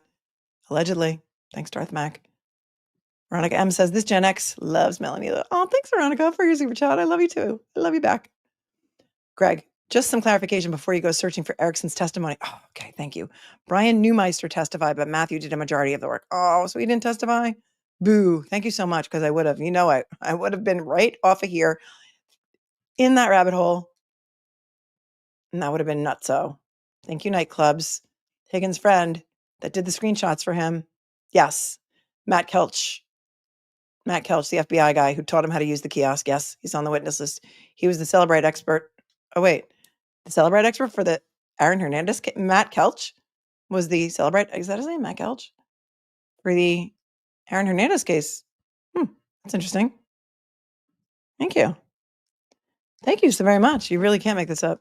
You really, really, really absolutely cannot make this up. Here's the thing also, is that tomorrow night at, I think it's, well, I don't really know what the time's going to be yet. But I'm going to go on Auntie Deb's show. Auntie Deb's going to interview me tomorrow night I will put up a community post about it so that you can hit the reminder, or just go over to Auntie Deb's channel and hit the reminder like when you get off of here so you won't forget. I think right now it's scheduled for 8:30, but I don't think that we knew that Aiden was going on. I don't know what time Aiden's doing his show. So I think that we were trying to shoehorn it in there on a Sunday Night Live with Auntie Deb interviewing me on Auntie Deb's channel. And if you don't know who Auntie Deb is, then, I mean, what do you know? What do you know?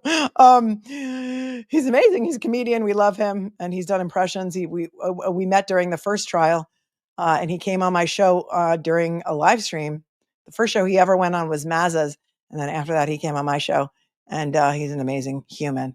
I really got to meet him in person, and he's like, his vibe in person is even better than what you think you see over the tubes of you. Thank you, Allie, who says, thank you for making my 12-hour night shift bearable tonight. Always a pleasure now to go take care of my patients. Allie, you're amazing. You are all amazing. Thank you all so very, very, very much for being here with me tonight for this marathon 4 hours, and for all of your kind and generous contributions to this channel, to the Karen Reed Defense Fund, to just being interested enough in this case to be outraged about it, and to spread the word to everyone who should know about this case, because the scariest thing about the Karen Reed case is that Karen Reed could be you. Karen Reed could be me. Karen Reed could be your sister, my sister, your daughter, your wife. Karen Reed could be any one of us. And it's scary, and it's real, and it feels like a nightmare, and it feels like Groundhog Day, and it feels like the sun's never going to come out. But, you know, we don't really know if the federal investigation is over, because we haven't heard official confirmation from the feds, but some good things did happen. Proctor's gone, right? You got to look at silver linings, folks. You got to look at the silver linings. There's a lot more experts on the docket this time. I mean, I think last time we all just thought it was so obvious. John O'Keefe was not hit by a car, and a car did not hit John O'Keefe. Physics, end of story, full stop. Lally threw so much spaghetti at the wall that the jury was confused. So put some other silver linings in the chat. Put some other silver linings in the comments. Thank you to the moderators, because you guys are amazing. I couldn't do this without you. I really couldn't, because you keep it classy, and that's why you make it a fun place to be. So to my viewers, replay viewers, channel members, I love you all so much. Look at Chastity Danielle is still going to come in and gift another membership. And I'm just, you guys, if you can, Proctor's badge number was what? 3863. Donate $3.68 to the Karen Reed Fund in honor of what the federal investigation did do. Every dollar helps. They're so expensive, these experts, and the attorneys have said they're not getting paid. They're not expecting to collect money from Karen Reed. She sold her house. She liquidated her 401ks. She's living with her parents. Everything, all her dinners that you see her out on, they're all donated by restaurant owners who believe in Karen Reed's innocence. Thank you, Kat Randall, for gifting a membership. Could Ms. Little does the opening arguments? She could. Sure, she could. I'm not sure who's going to do it. I can't speculate because I really don't know. Yeah, we surpassed 800,000 in the Karen Reed Defense Fund. And I think right now, I'll check it again.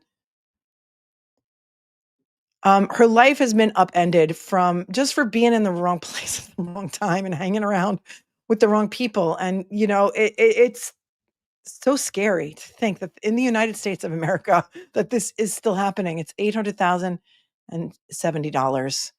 So we broke the 800,000. That's what we're trying to do tonight. And yeah, Meredith is turning 35. Everyone is trying to just raise money because this is so expensive. Every dollar helps. And that's why I asked if you could all just, instead of super chatting me, just give it to the Defense Fund if you can. I know some of you are out of the country and you can't do it. But like I always say, look, stay cool, stay kind, stay classy, stay calm. It's really not hard. It's really not harm. Peace. I will see you very soon tomorrow night at the latest with Auntie Deb on Auntie Deb's channel. So go hit the button there now to set your notification. Peace, my friends. Have a great rest of your evening. I love you with all of my heart. If I don't see you soon, I'm gonna die. Good night.